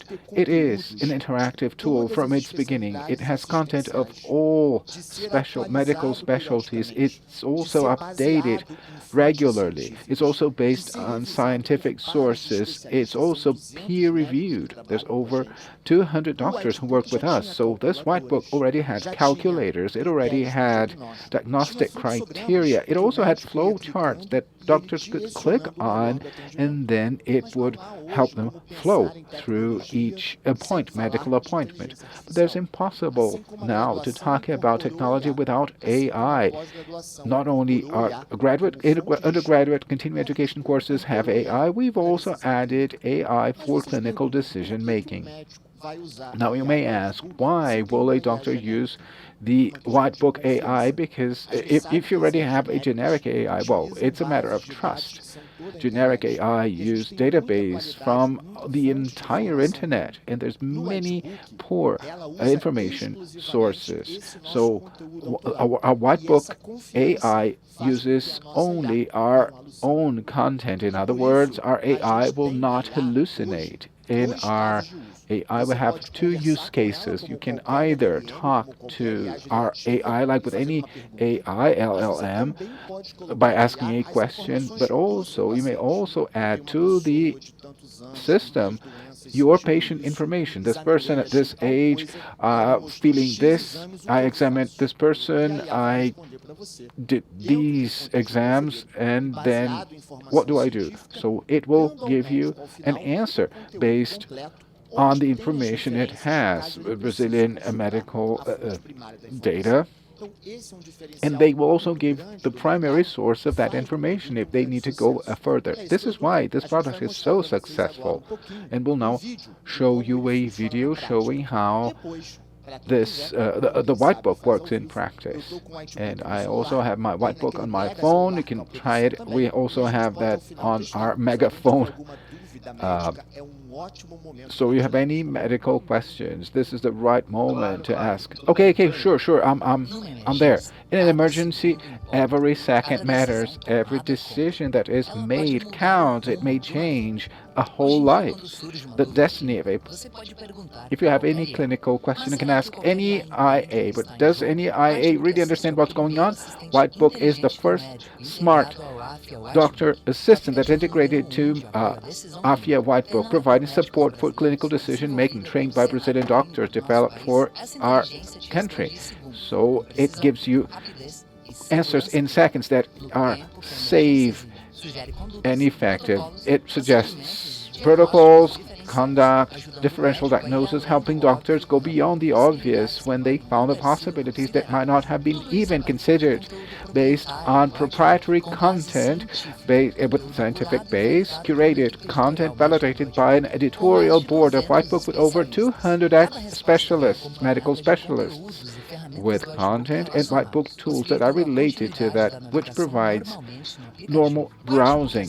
Whitebook Assist is much more than just a search engine. It's a pocket clinical assistant, your right arm at the bedside, helping you, providing support from diagnostic to prescription with scientific rigor that only Afya Whitebook provides. It's trustworthy as well, like medicine should be.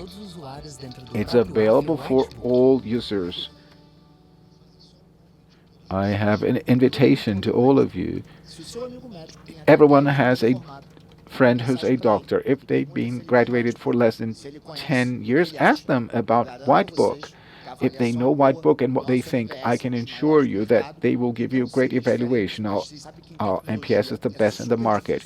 You know that it's so hard to work in technology. So we are a market leader, and this is a highly consolidated product. Oh, Ronaldo, that was great. Now, I wonder, how about doctors who've been practicing for over 10 years? They're in their medical office. They still use Whitebook, but they have their own iClinic, their electronic medical records. They say, I don't want AI here. I want to reduce this amount of red tape. So what are we now launching in iClinic? Well, as years go by, when you feel insecure and slow, of course, you're faster and much more secure, and you have more and many more patients. So we have a product that's our iClinic, our electronic medical records that has been updated. So when we listen to our users and interview doctors, we ask them, what do you really need? What do you need the most? And they say, I need automation. I want to stop doing boring things, to have more time to dedicate myself to talking to my patients. So if I'm a patient, I can schedule an appointment with the doctor or on our website. So this patient gets a link to confirm that appointment, and the doctor can see it everywhere from their offices, on their phones. They can see their agenda everywhere. They know where their patients will attend. 70% of our doctors have work in medical insurance in HMOs, and very common to have no shows, and that's what doctors and clinics hate. If I have a patient that is missing, or that has the practice of missing, they say, oh, this particular patient is a common, they miss their appointments easily. And of course, the less you see them, the less you remember. So the AI summarizes the latest appointments, and they say or show what doctors should pay more attention to. And then what most doctors want is the ability of the AI listen from your appointment and transcribe it. I know many of you use transcription tools, but they're open. So our tool, it's all encoded following data protection law, so that's good for both doctors and patients. They're all protected, and the transcribed information is the information that is saved in the medical record with a digital signature. We will show you how iClinic works in practice. I came to you, doctor, because about 5 days ago I have high fever, 38 degrees, 38.5. I have a lot of muscle pain, headache behind my eyes. I vomited a lot, and I feel I'm gonna faint. I vomited a lot, and I feel that I'm gonna faint.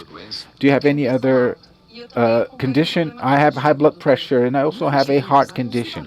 For years, medical consultation were split between care, note-taking, and bureaucracy.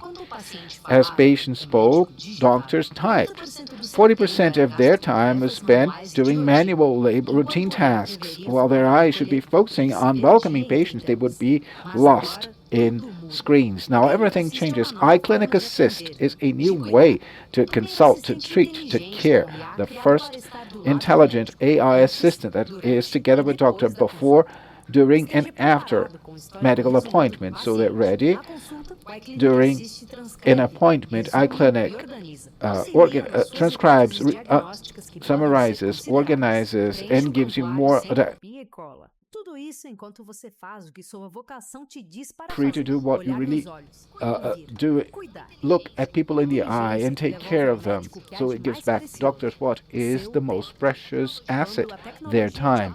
When you get support, care prevails, flourishes. So you have that integrated to Afya iClinic now.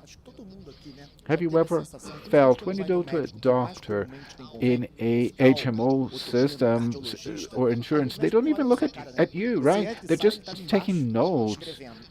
That makes a huge difference. Sometimes they're writing, or they need to renew a particular prescription that people say, just send me this particular prescription. I need this exam.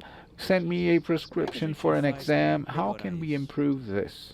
Okay, so when you're in the medical universe, you have White Book helping doctors make more correct, accurate, and faster decisions. You have iClinic organizing their agenda, but then the final act, so to speak, of a medical appointment, asking for an exam or getting a medical report or getting a drug prescription. That's what we want when we see a doctor. So Afya has a product that does this for doctors. That's Afya Receita Pro. It was already on White Book, on iClinic too. You have over 6 million prescriptions. It's now a standalone product. and we decided to make it standalone, we also updated it.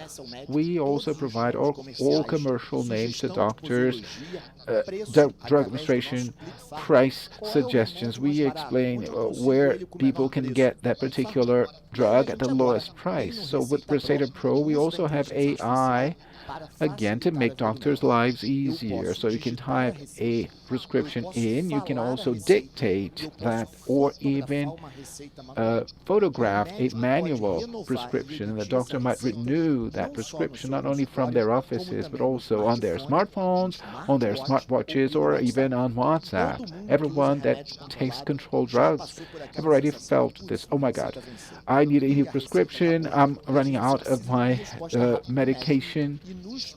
And you need fast responses. In the old system, doctors needed to be in their offices or even with their phones at hand.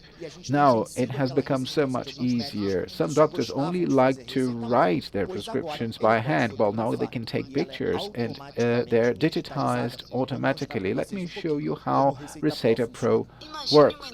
Imagine innovation that is born in your routine, that understands your time, that lives where you live. A new prescription experience with technology as an ally. No adaptation is needed. It will adapt to you. This is what is coming up. Not an evolution, but even a revolution, a breakthrough. Renew Camila Soares' prescription.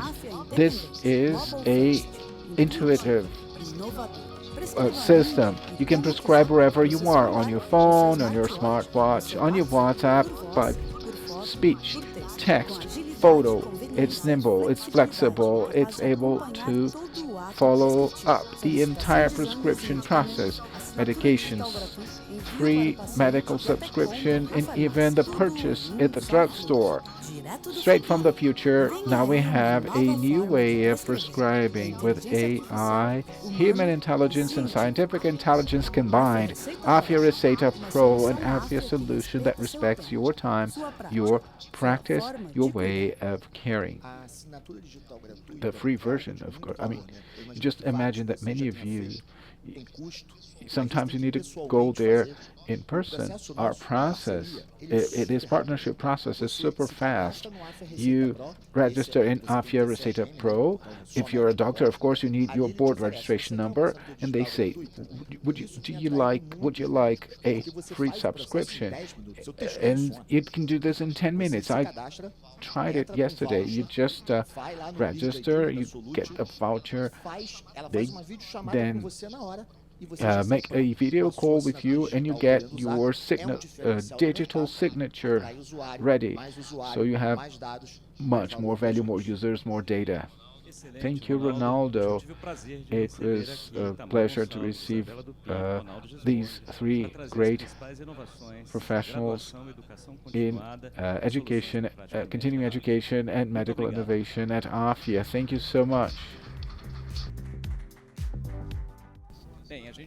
Well, we've covered the main innovations for medical practice. Now I have the pleasure of inviting my dear friend Luis Blanco, who is going to talk about other types of innovation, financial resources. You have the floor, Blanco. Thank you, Gustavo. Thank you, Isabella Itamar. Besides the innovation we've seen, we also have financial innovations for physicians.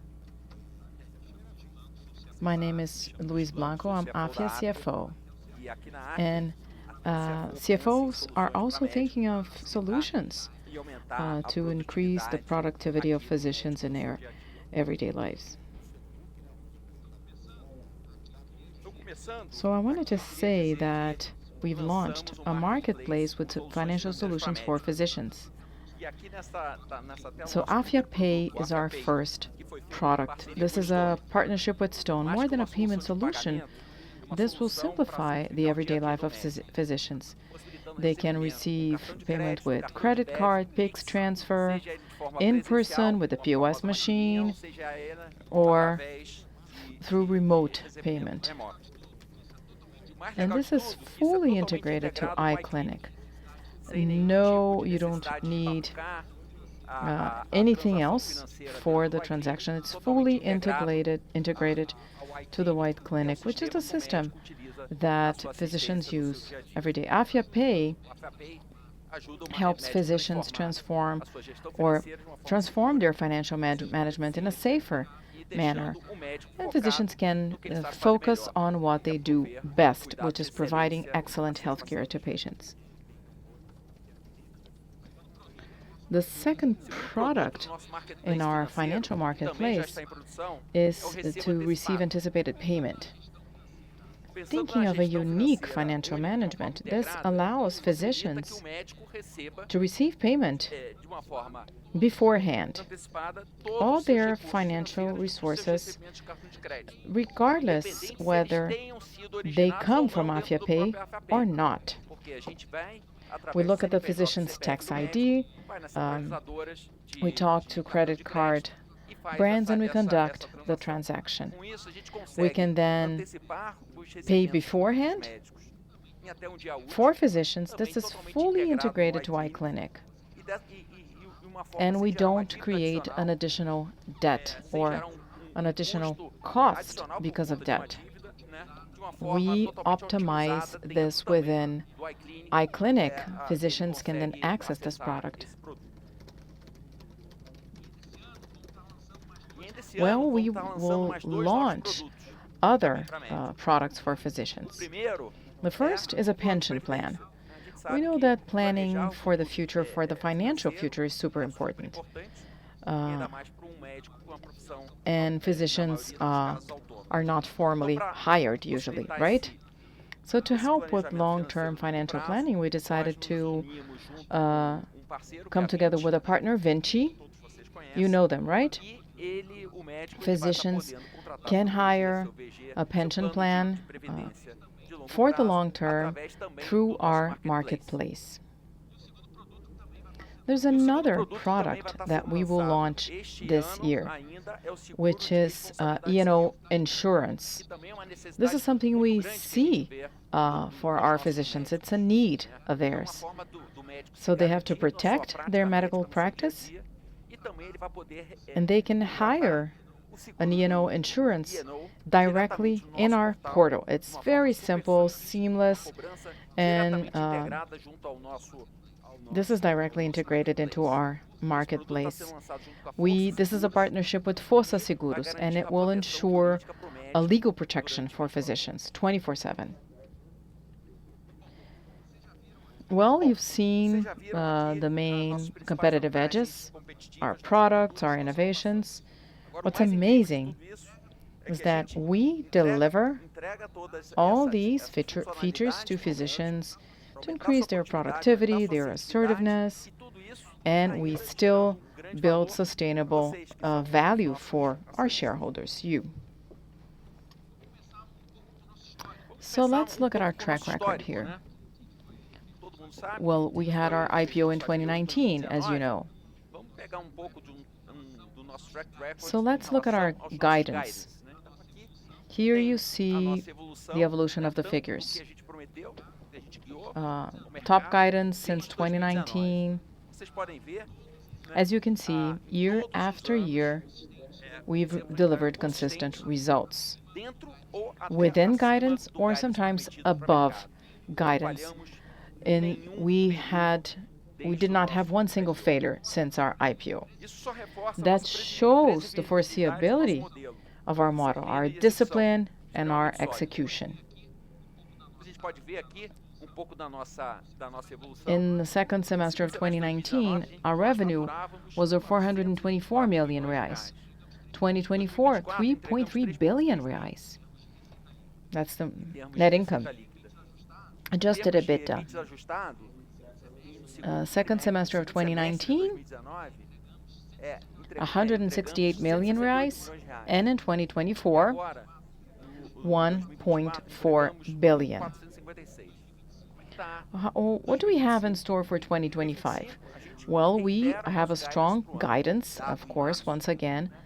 Net revenue 3.7, 3.8 billion reais, and adjusted EBITDA 1.6, 1.7 billion reais. So we are very much set to deliver another great year, as promised earlier this year.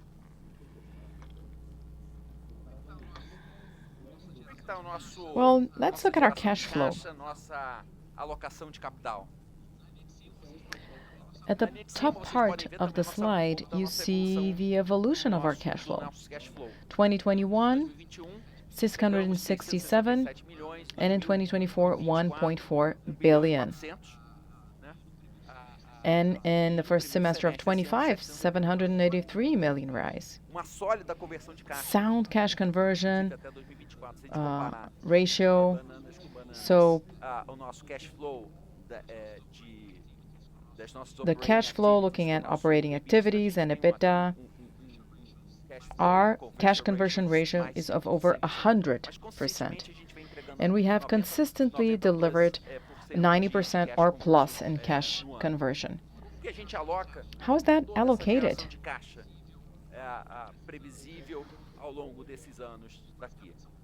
Well, we have 4 lines. First, we have CAPEX. That does not include acquisitions, but that is the funding of all the innovations you've just seen. Intangible asset innovations, but also CAPEX connected to our graduation operations, real estate, and so on. Then we have acquisitions. That's the second line. And I'm going to give more detail on that. 22 acquisitions conducted since the IPO. We've allocated 4.5 billion reais for acquisitions.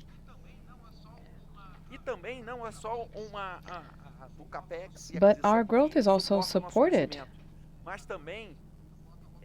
by providing return to shareholders, dividends. In 2025, for the first time, we paid dividends. 130 million reais were paid in April. And in 21 and 22, we also had share repurchase programs. In August, we have announced the 5th repurchase program, and with that, we will be executing this program in 2025. This shows amazing consistency in cash generation and capital allocation. It supports our growth, and it provides return to our shareholders. And we do all that by keeping our net debt under control. And our net debt adjusted EBITDA ratio is extremely conservative. So less than 1 time, that's 0.97.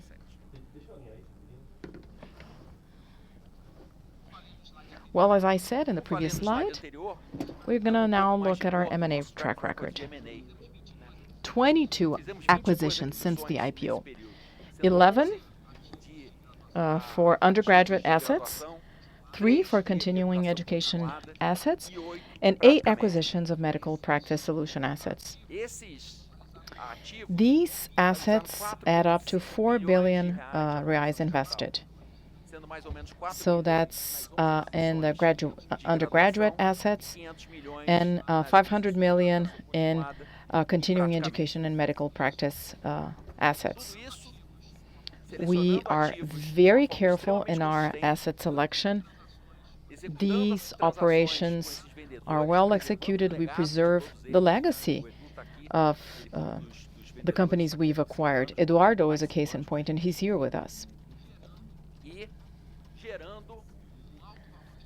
And this generates high strategic value for Afya. That's how we have this ecosystem that serves our students and physicians in their everyday practices. Of course, this is all supported by a sound cash generation. Well, speaking of innovation, There was lots of talk about innovation today. 42% of the physicians, as Eduardo said, want to become entrepreneurs in the health area. Well, looking at the long term, we know that creating an ecosystem is about meeting all physician needs. That means facing several challenges. So we look at H2 and H3, and we want to fund that with corporate venture capital initiatives, CVC. We have pitches for health techs at Afya every week. Every Friday, health techs come in to pitch their ideas because we want to be connected with the innovation ecosystem in Brazil, not just in Brazil, in other regions as well. And here I have 4 investments conducted so far. This is all in our balance sheet. The first one was Lean Saúde. This is a health platform founded by Eduardo and Francisco. It optimizes medical resource use, reducing claims. This was in 2023. Then in 2024, 2 investments of corporate venture capital. First, Caveo. It's a fintech for physicians. They combine accounting, banking, and AI to simplify doctors' financial routines. They are also now working with shifts, physician shifts. They have a platform for that.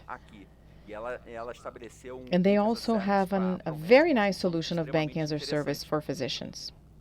Then in June 24, we invested in Wellbe.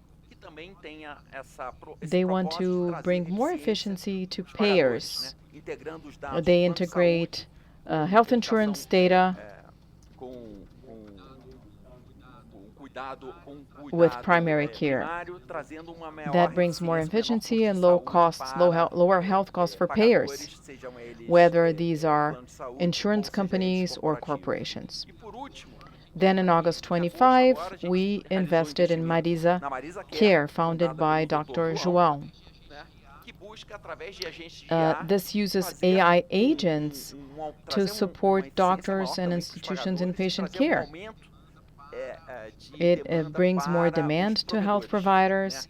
They identify patient by patient at the primary care level,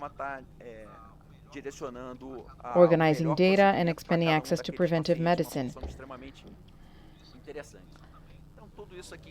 So this is a way to build our future with our partners as well. And there's value in our roadmap to support physicians all over Brazil. Well, I'm really proud as a CFO to see the company's strategy bringing results, whether that's organic, based on organic or inorganic growth. And that's how we can reduce our leveraging levels, which is clear in this slide. You see our net debt adjusted EBITDA ratio with a very healthy debt cost. And if I may just recap the debt we have with SoftBank. It started in 2021, 822 million reais. That's the size of the debt. The cost is of 6.5%. This is in reais, okay? It's a convertible debt. So at $25.35 a share, that would mean more or less 6 million shares. In April 26, we have the possibility of an early redemption.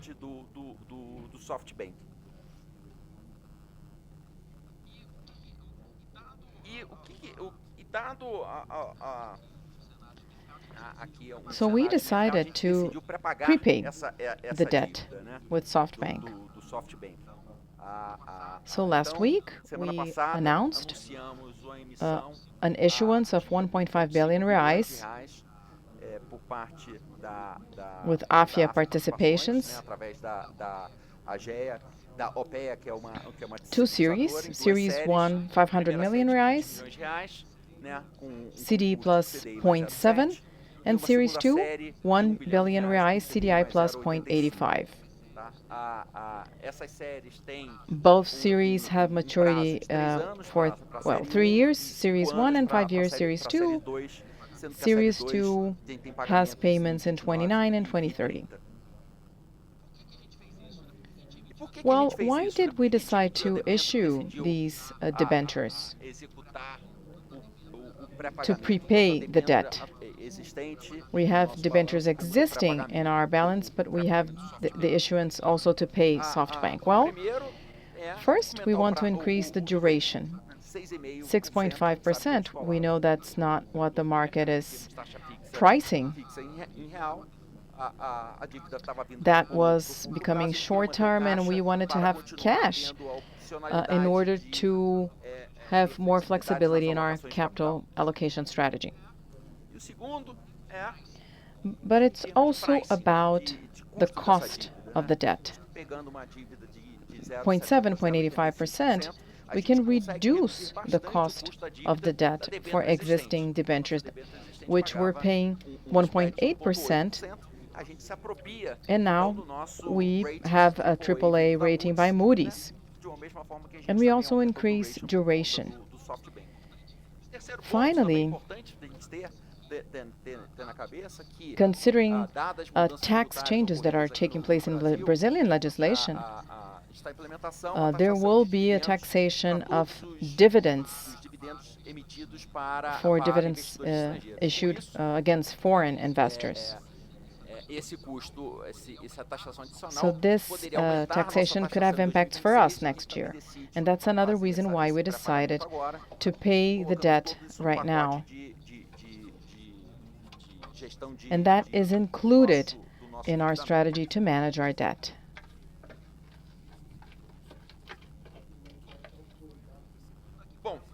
So this is my last slide with some final remarks, and I'm representing everyone at Afya when I say this.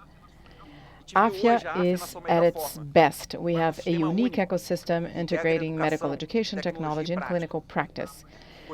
We connect all the stages in the physician's journey. We are leaders in undergraduate medical education, and we're present in all regions of Brazil. We want to train future physicians with excellence and innovation. In continuing education, we support physicians' development to become specialists. And this, as you saw, is really important for physicians. We want to support their lifelong development through digital platforms and tools that unite content and technology. In medical practice, we are repositioning the daily lives of doctors with solutions that increase efficiency as well as their assertiveness with our iClinic and their own prescription, Receita Pro. And that is supported by a very solid model combining predictable growth, cash generation, and disciplined execution. Currently, Afya is a unique company, a profitable company that can keep growing sustainably and generating value to medical doctors and shareholders. And more than numbers, we are moved by the purpose of changing health care for those that have medicine as their vocation. This is a legacy we have been building together. We are strong, and we keep as enthusiastic as we've ever been, and we are really hopeful for what is upcoming. We now invite everyone to our Q&A session. Thank you.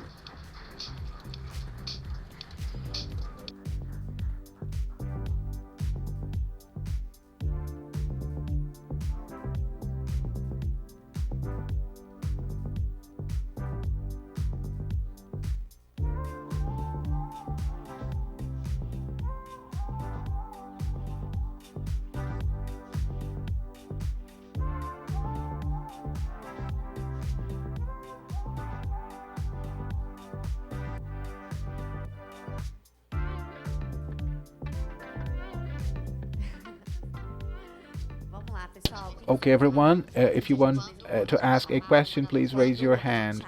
And please wait for your microphone and tell us your name and company during the Q&A, okay? Thank you.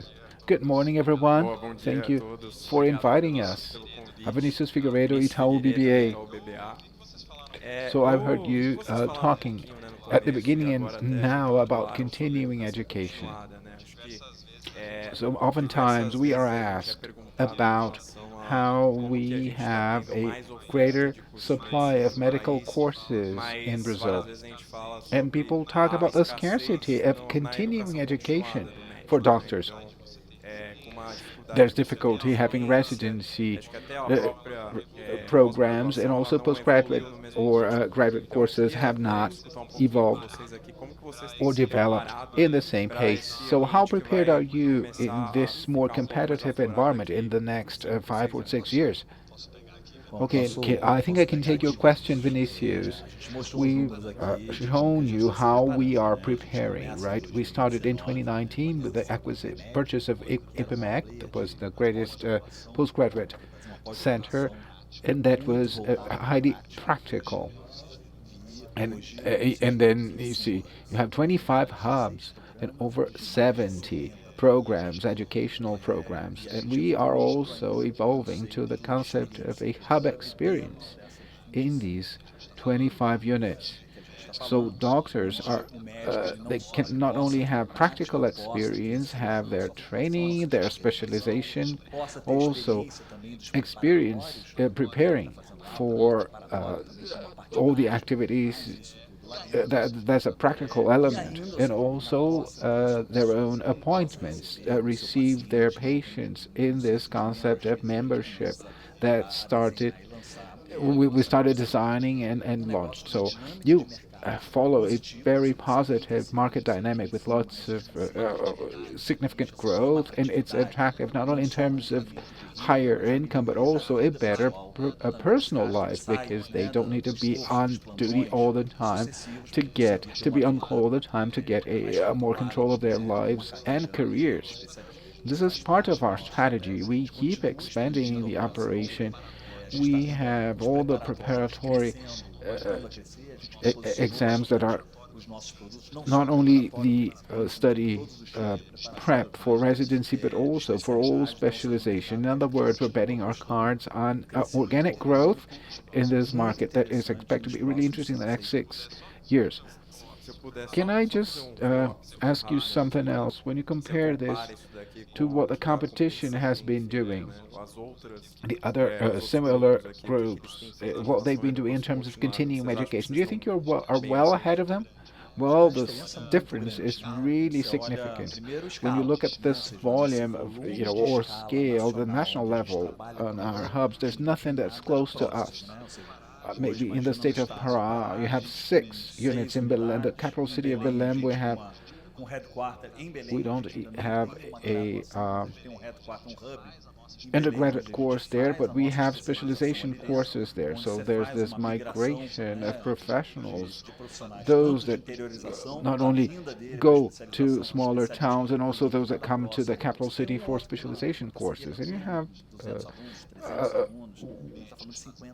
200 or 300 students there in partnerships. It's a completely different scale. And we can have 50,000. It's completely different. And I'm not excluding, of course, small players that have highly qualified products, but again, local brands with some good reputation, with good partnership with hospitals, but it's a completely different approach to ours. Can I add? Those that were not here last year, I'm Dennis. I work in the continuing education unit. And I think this answer has 3 or 4 components. First, capillarity. We made this decision of moving forward. We're more present in more states in continuing education than all the other undergraduate courses. So capillarity is one of the major points that make us stand out. We are really close to doctors. And we might be in the capital cities, but this capital city is also a hub for the smaller towns and cities. Those that uh, live in the state of Pará can more easily go to the capital city, Belém, than go to other cities, or other capital cities. Number two, portfolio. Eh, When you consider the competition, we're not considering only education groups, but we see other healthcare groups that are doing continuing education, influencers also. In other words, everyone is on this bandwagon. And I think that we have a wide portfolio. You can help doctors do their residency, doctors that have already finished their residency, doctors that want to change their specialty, or those that want to have double specialization. So this a portfolio that is that diverse, that really very few can deliver all of that together. Now, there's a third element, and this is integrating all these elements together. When you look at integration, physical channels, digital channels, I don't see anyone matching us. Thank you, Dennis. Next question, please. Mirella. Good morning, everyone. Thank you for inviting us. I'm Mirella of Bank of America. I have two questions. First, a follow-up from Vinicius' question. What do you expect from Educom when you consider the importance of this segment to the entire business? What, 5 years, 3 years? What is your expectation of becoming more representative? How will that represent your totals? And then number two, about B2B. We have seen you entering that market. We saw the difficulties there. It takes time to address all these initiatives. Maybe can you give us a summary of what happened in the last 3 years in this segment? What was the performance? What was the performance level? What you're expecting from now on? I'll take one part about continuing education. Number one, you see the dynamics of this market, right? This market is buzzing. You have lots of generalist doctors. There's a wider gap between generalist and specialist doctors. There's more competition between doctors. They need specialization. This is really positive for continuing education. This is growth that is totally organic with shorter life cycles. So you go to the market, you put up a product. We have shorter life cycles. You need to make the most of that wave, so to speak. So we grow more than the market. This is growth of in the next 2-digit, 10 to 20% totally organic growth in the next 2 to 3 years. So we grew a lot. We remained flat in profitability, but we're expecting to grow more mature, having more mature hubs with so our margin can scale up. It's more about intangible capital, but it is extremely important and profitable, not only in B2C, but also as major differentiation channels. So B2B will be closer to these experts, and that's about 50,000 people that in a way are with us on some platform or on some of these hubs. Then you mentioned B2B, right? B2P, business to physicians. Okay. Oh, business to pharma. Okay. Okay, right. B2B is business to physician. It's analog to B2C. All right, okay, good, clear. So B2P, we were expecting to scale that up faster with the pharma industry. We grew in the last 2 years. We've grown 20 to 30%. Our B2P contracts, it was ramping up, but there were two limiting factors to this growth. First, penetration. In other words, digital prescription is vital in when you want to monetize, and digital prescription accounts to 10 to 20% of all prescriptions in the market. It's not that significant to many molecules that we have today in the market. So that's one limiting factor. The industry is still based on physical channels, and that's really recurrent. Now, the other point or limiting factor is traditionalism. The pharma industry depends on their sales reps. As you know, about 4 years ago, there was a movement, and some of the great pharmas, they were just laying off. One of them laid off 100% of their sales reps, and then they needed to rehire them. They thought that during the pandemic, as everything became digitized, this did not turn out to happen. And it's not just about if. It's not about if. It's about when. We are insured. Our position is very good that this will keep growing, and that return on investment is easy to measure, and it reduces fraud. I can give you one example of a very common. When you buy antibiotics in a drugstore, and the drugstore sales reps say, "Okay, I can put this on a CRM without." In other words, pretending that this was a physician medical prescription. But because it was totally analog, but everything will become digital. It's a matter of time. Everything will become 100% digital. You want to say something, Elio? When you think about the number of contracts and cases, we have over 160 contracts. But that's still, we are innovating. 90% of the budget is not in innovation. 90% is about our daily marketing and sales activities. Of course, the pandemic gave us a proxy that did not stay because people could not make medical appointments, so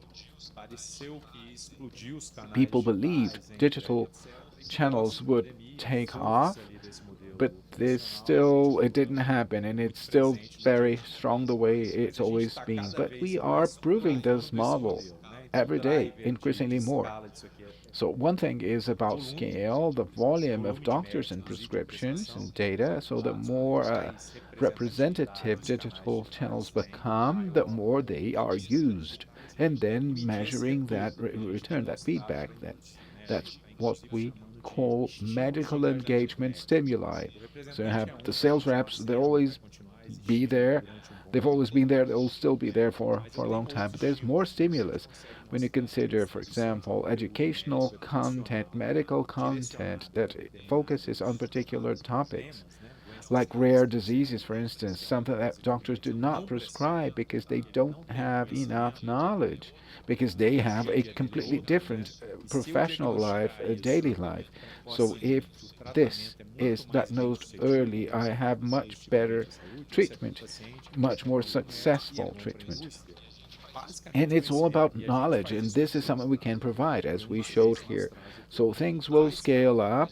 Maybe the timing will be a little longer than we expected, but yes, it will. Now, when you think about what happened in other countries, there are some countries that have companies that wanted to have digital access, but it was already there 10, 15 years before, until it finally sped up and scaled up exponentially. There's a lot of investment in differentiation and also charming doctors in their daily lives, increasing engagement, penetration, coverage. You see how much effort we put into adding AI to all our solutions to increase compliance, especially young people that are graduating from medical school. They shouldn't do ChatGPT irresponsibly. And then one thing is, you may have one player doing this, but no one is doing that. Maybe there's another one doing prescription, there's someone doing B2C all alone, they're doing medical records only, or a marketing agency that's producing content, but there's no one with an integrated vision, integrating all the points. That's only Afya. It's about timing. We are speeding up our investment. We are segregating our sales forces to sub-segment the industry, pharma, for instance, and others with a more niched value proposition. This is our bet. So we need to scale it up correctly, sustainably, according to market maturation levels. Thank you, Samuel. This is Samuel Alves, BTG Pactual. Thank you for your presentations. Let's discuss undergraduate courses. You talked about brand differentiation and all the initiatives you've had in the last few years. Can you talk about competition now? How do you feel competition these days? Are you more concerned about any particular city? And also, there are many players that are using FIES. What do you think would be an optimal point?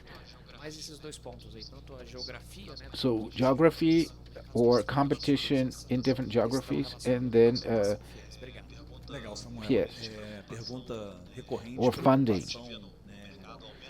We see increased competition, and when you look, we should look at different places in isolation. There are two cities where we had a small player, a local player, that were, taking radical measures. So if you come from Afya, you get 50% discount in your tuition. Just imagine that you would get students in year two studying. Our tuition was 13, and they would pay 6,000 rather than 13,000. So, and they're with the same person, but people with paying different prices, different tuition prices. That would be complicated. I think these are some desperate initiatives, really. And they kind of hurt us, taking maybe 5 students, but then there will be some report with the public prosecutor's office, and this will not be sustainable. In other words, we are still working hard in our initiatives at capturing students, not only for the course, for the entire journey. I was so proud to see that former student of ours and how passionate she is about us, and we equally admire her so much. It's a great story we want to really replicate. And then funding for students, FIES, is a tool that is increasingly more used. So you have lots of agencies. For example, B2, you have almost no C. So you always have students from the funding for higher education students, or the FIES system. And in some of our units, we have about 16, 17% of our student base have this funding, FIES funding. So some of these units, we purchase them, and we have a large number of students, the Unidom Pedro, so we sped up that process.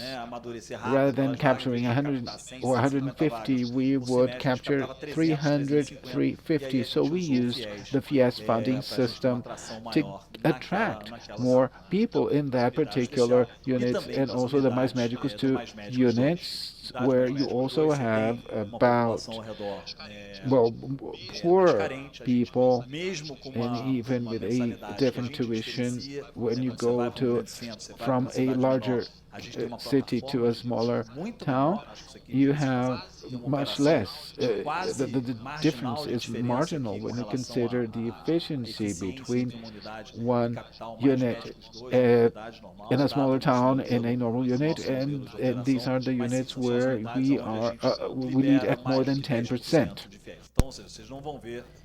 So yeah, you will not see Afya bringing students with the FIES or the student loan program or at a discount. We have many partnerships for funding in our marketplace, many creative solutions, solutions that are more efficient than traditional funding. Many students are looking for private funding now for their studies, and we have these partners in our system. If I may add, good morning. I'm Eric. I'm responsible for undergraduate courses. Yes, it is more competitive. We have many new courses and schools. Everything we just showed you this morning shows that there is consolidation, and that's how we need to set ourselves apart. It's important to understand that, deciding to study medicine involves the whole family. Because of that, parents, grandparents, sometimes even uncles are part of the decision. They visit our units. They all come to our units. Some of these students have physicians in their families, and when they visit our units, they see that we are special. And that shows that we can consolidate in the regions we're present. Another interesting point. We have many remote areas in our country. We have a structure for medical education in all capitals. That's what we call 4+2. So students can spend 4 years doing their studies in a remote university, and the 2 years of residence they can keep in their region, or they can go to a capital. Virgílio and Dennis mentioned the city of Belém. Great example. We have many units in the state of Pará. We are still not in the capital, Belém, with a graduation, but we use this structure to support us in the 2 years of residence when they can go to the capitals. This is really interesting for students because they will work with hospitals, and they will have access to a larger network of hospitals. It's been super helpful. From the brand perspective, my name is Stella, by the way. I'm a Marketing and Sustainability VP. The brand has had amazing growth. I've been with this industry for 30 years, and this is the brand that grows faster. It's a very consistent proposal. When a student joins one of our institutions, they don't join just one single university. They join our ecosystem. So this is a choice for their whole career.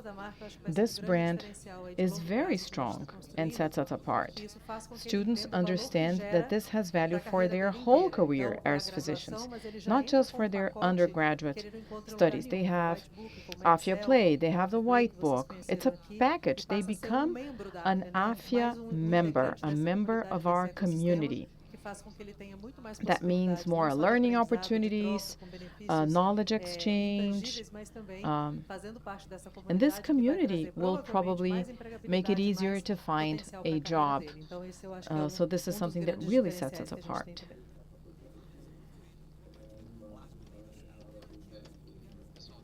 Hello, I'm Eduardo Rezende from UBS.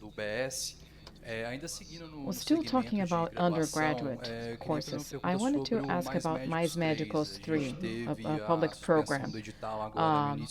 This program has been suspended earlier this year, and I wanted to understand, do you have any interaction with the Ministry of Health in Brazil? What is your base case when it comes to this call for proposals?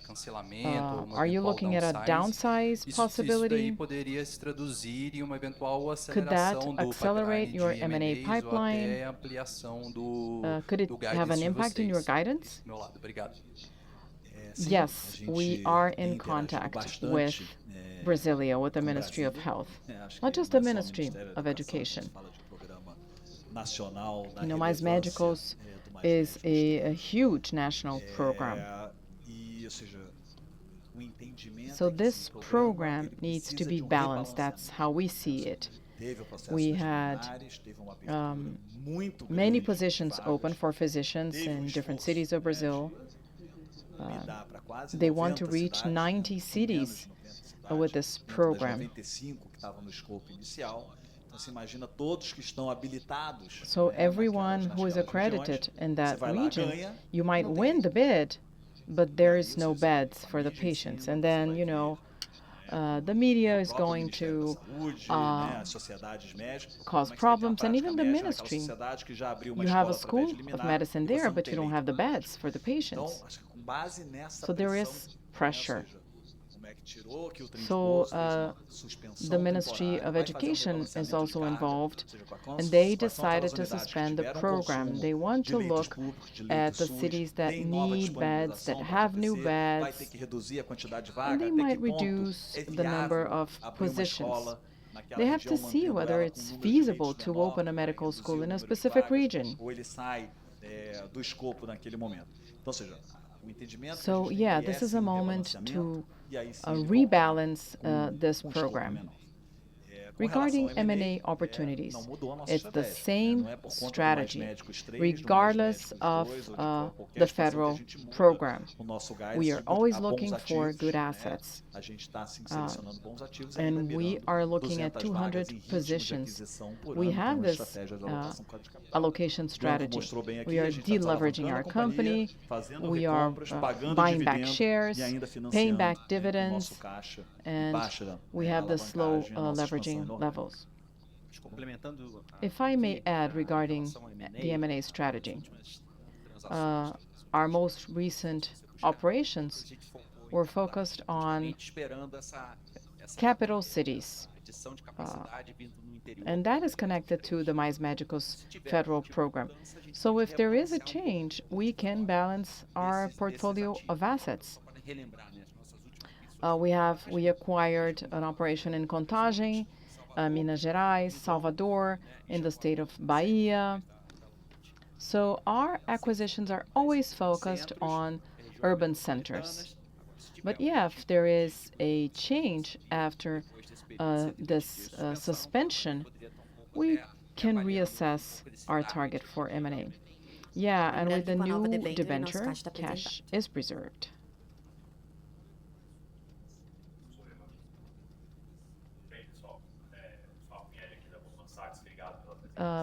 The speaker is not asking his question on the microphone.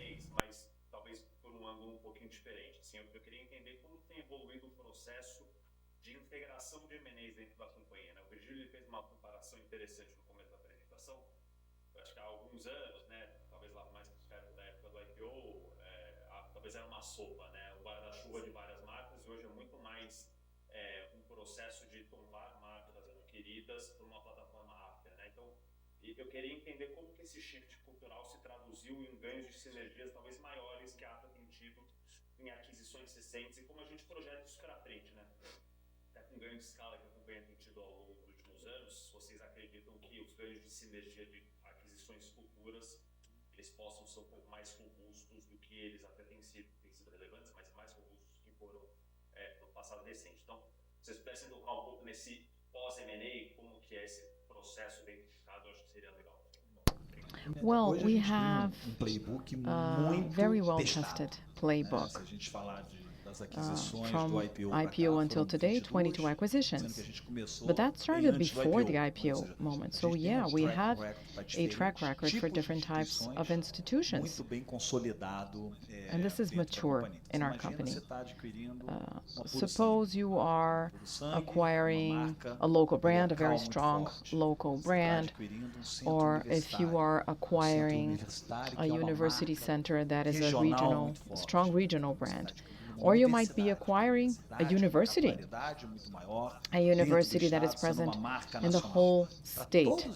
So for all these three situations, a smaller acquisition, maybe a university center, and then we have Unigran Rio, which is a national brand. We have strategies for all these cases. Strategies for the first 90 days. Top line, is the first lever, and then we have COGS. We implement our educational model. We look at partnerships. Then we change the career plan for professors. So we base our work on these guidances, and after we have this revenue line or the COGS line correct, then we start working with the academic system, with management. We bring this to our shared services center. That means 10 percentage points of margin just because of synergies. The brand is the last part.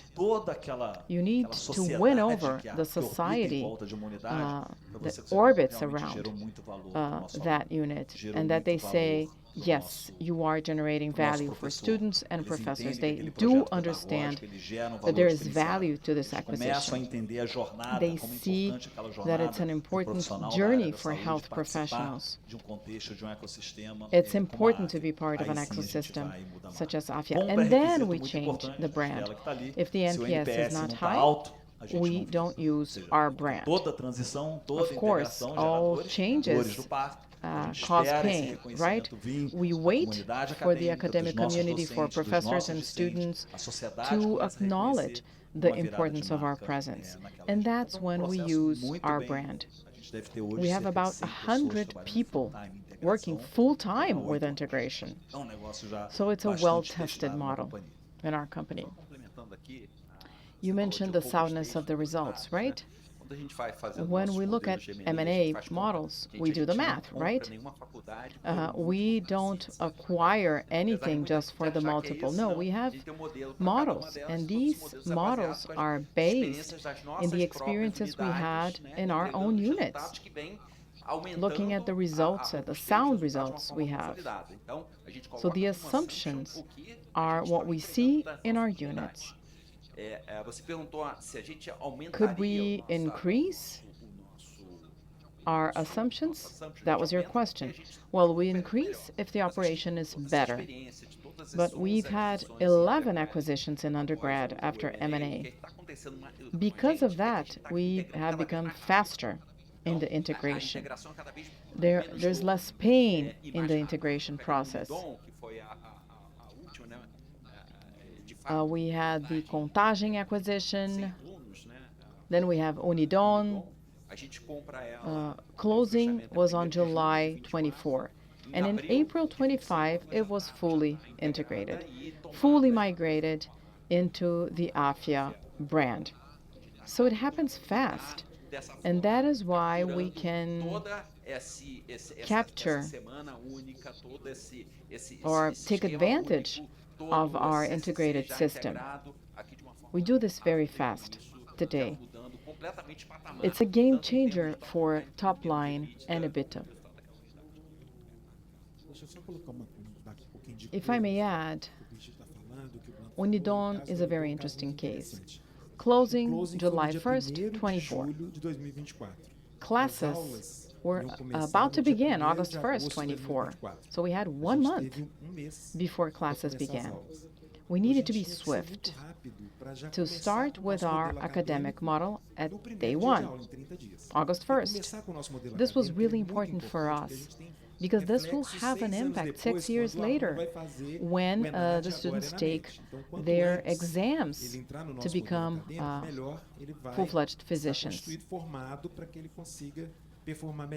So in just 30 days, we implemented our academic model, and we started classes on August 1st with our model. Our partnership with medical educators was key. We have our clinical practices in the city of Salvador, and that was connected to the students so that undergrad students could use that academic clinic, as we call it. So this synergy is very helpful in the swift integration process in everything we do, so that we can ramp up faster. Yes, that's the importance of the ecosystem. You can use graduate and undergraduate courses. The lifetime value is very important. Afya is one of the few players that are still making acquisitions. Very few players are acquiring.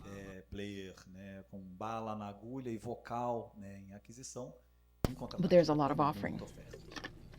So we are well positioned, and we can be very selective in our choices and in the price we pay. We know time is over. We have time for 2 questions. I'm Leandro from Citi. Looking at undergraduate, you talk about candidates' position, the ratio, year on year. Can you talk about the quality of these candidates? We have feedback from list management, and this is a little bit behind inflation. Can you talk about this funnel, the ticket outlook, the spending outlook? And now, piggybacking on the Mais Médicos question, I would like to talk about regulation. The ministry says that the EduMed program is going to be different. It's going to require different proficiency levels.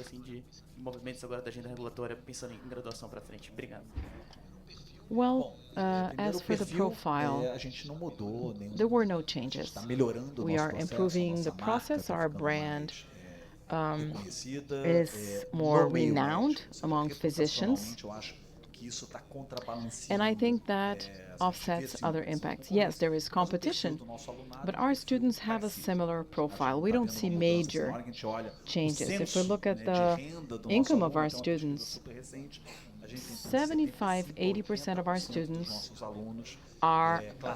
come from an income bracket of above 15,000 reais a month. And then we have students coming with public funding systems. It has always been like that, and we saw no changes in the profile of our students. Average spending.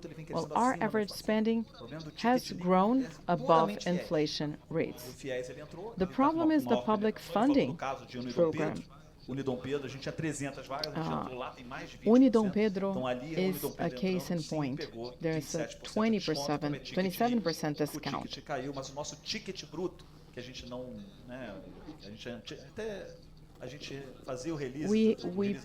Well, the gross spending is over inflation, but the net spending is different.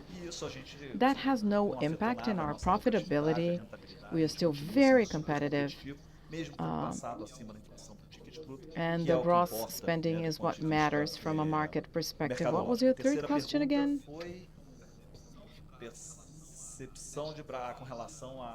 Proficiency tests. Well, we support the quality bar has to be very high. Many schools will be shut down, and they should be shut down. There's no quality, they have no professors, the syllabus is ridiculous. You know, we see terrible things in many schools. You know, they have accreditation to open schools, but the quality is terrible. So yeah, these schools will go belly up, and we will receive emails from real estate brokers selling these buildings of the schools that will be shut down. I do hope that the Ministry of Education is severe in its assessment of medical schools. If you have no capacity, if you have not prepared your students, you will be hit hard. Of course, we can perform better than average. We have sold preparation to help students at ENAMED, which is the national exam for physicians. So Afya, you know, wants the bar to be very high. Of course, you need people to inspect these medical schools and to shut down schools that should not be open. So that's how we see this.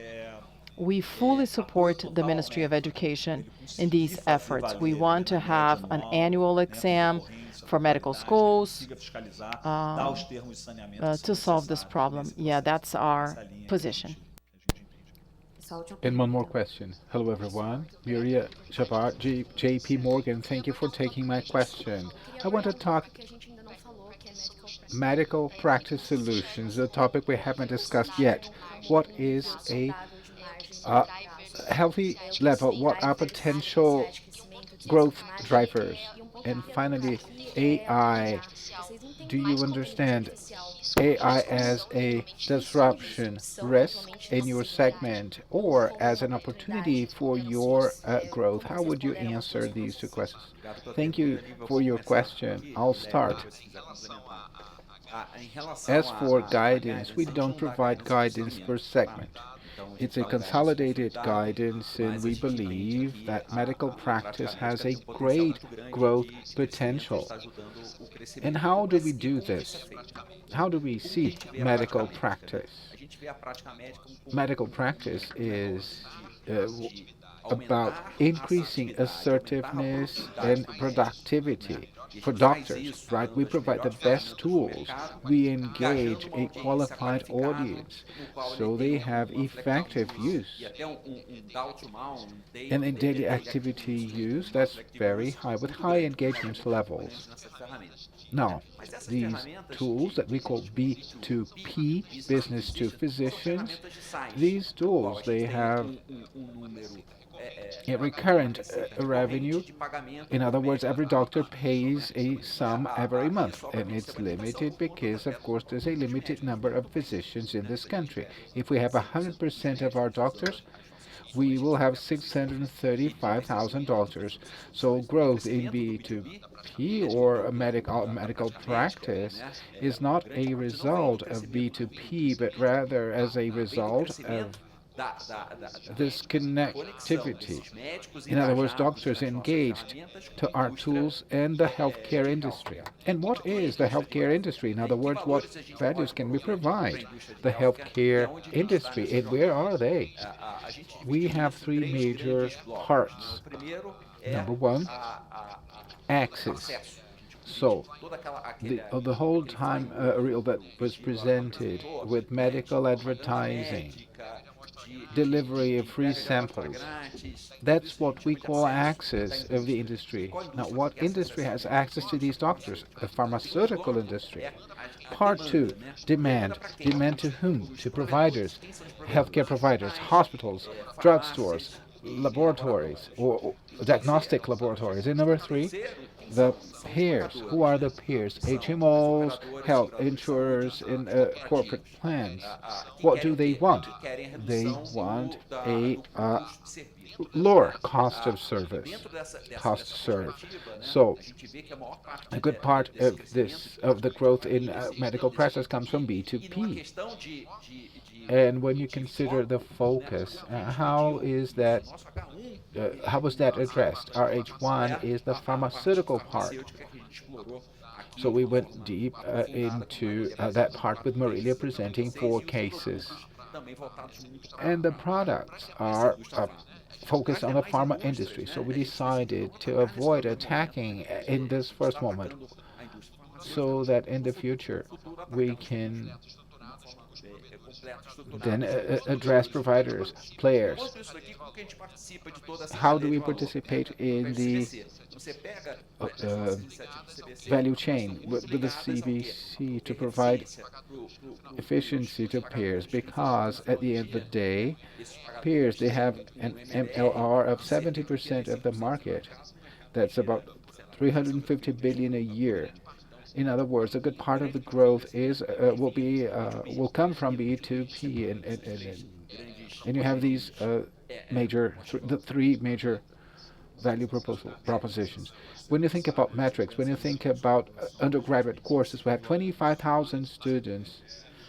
That's a lifetime of 6 years. And if continuing education with solutions to medical practice, then the lifespan is much longer, of course, much longer lifetime. Even when it's from graduate students to their retirement. Of course, it doesn't generate as much money. It doesn't monetize as much as our 25,000 students. And what's you see that in the financial market, right? $6 million. And what's their profit? It's 40% of doctors in the United States, and we have 40% of doctors in Brazil using our solutions every day. And we've been testing and scaling up monetization theses. That counts for 30% of our market share, doctors, students. And we're really aggressive with two assets: a qualified audience, in other words, doctors that use our solutions intensely, both to keep learning more in continuing education platforms and also medical practice support. And that generates another extremely valuable asset. So these are the two major assets we have, and they provide scaling up cash both in the industry, pharmaceutical industry, providers, payers, marketplace. In other words, we have health insurers, we have financial companies that are also providing these services. Also, we're instrumentalizing doctors, and we really want to serve this public, this audience. So this is all crucial for us to increase the capacity of our ecosystem, and we're also testing out and scaling up our monetization thesis. Thank you. I apologize, everyone. We ran over time. Our investor relations team is available for your questions, the executive team. In the question about AI, just one more thing. I'll talk to you later about AI, okay? Our executives also, if you're available, they're all available to talk to you. Thank you so much, everyone, for coming. If you have any questions, our investor relations team is available not only today, and Virgilio will now close. Thank you, Renata. Thank you, everyone, for coming. I know everyone is so busy, and it's not easy to move about in São Paulo. We prepared this event in detail to talk not only about numbers and predictions, but to show you what we are building. We wanted to show our doctors, to show you in practice, show you how our students, our former students, all recognize and see us.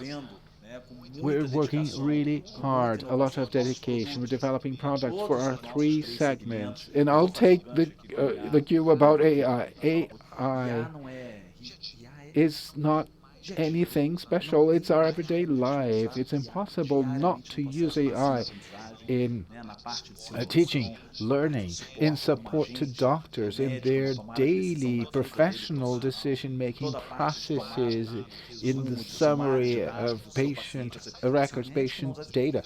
Without AI, doctors will not survive.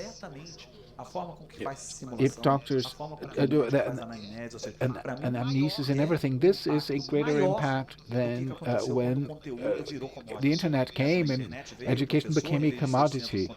The internet became the distributor of content. We became moderators of that content. Now, students will will go to their schools, and they'll see more content. They'll have thought and reasoned more on content generated by machines rather than people. And these changes everything. All curricula have to be rewritten. AI is critical, but it's a great opportunity. And with Afya, we are following up the entire AI journey. So you see the needs of those that are really now mature and older. How can we prepare people that are beginning their careers in day one. Lelio also mentioned that we strongly believe in STM, the whole ecosystem we are putting up. It really makes you stand out. There's an intrinsic value that's we cannot even measure. You see lots of references outside, people that haven't even started monetizing, but there's an audience, there's a behavior, there's data, there's insight of a whole community. It's niched. And that's what we're doing. We have 30%, 40%. When you consider the entire student base, we're testing lots of monetization channels. The whole industry is growing more mature.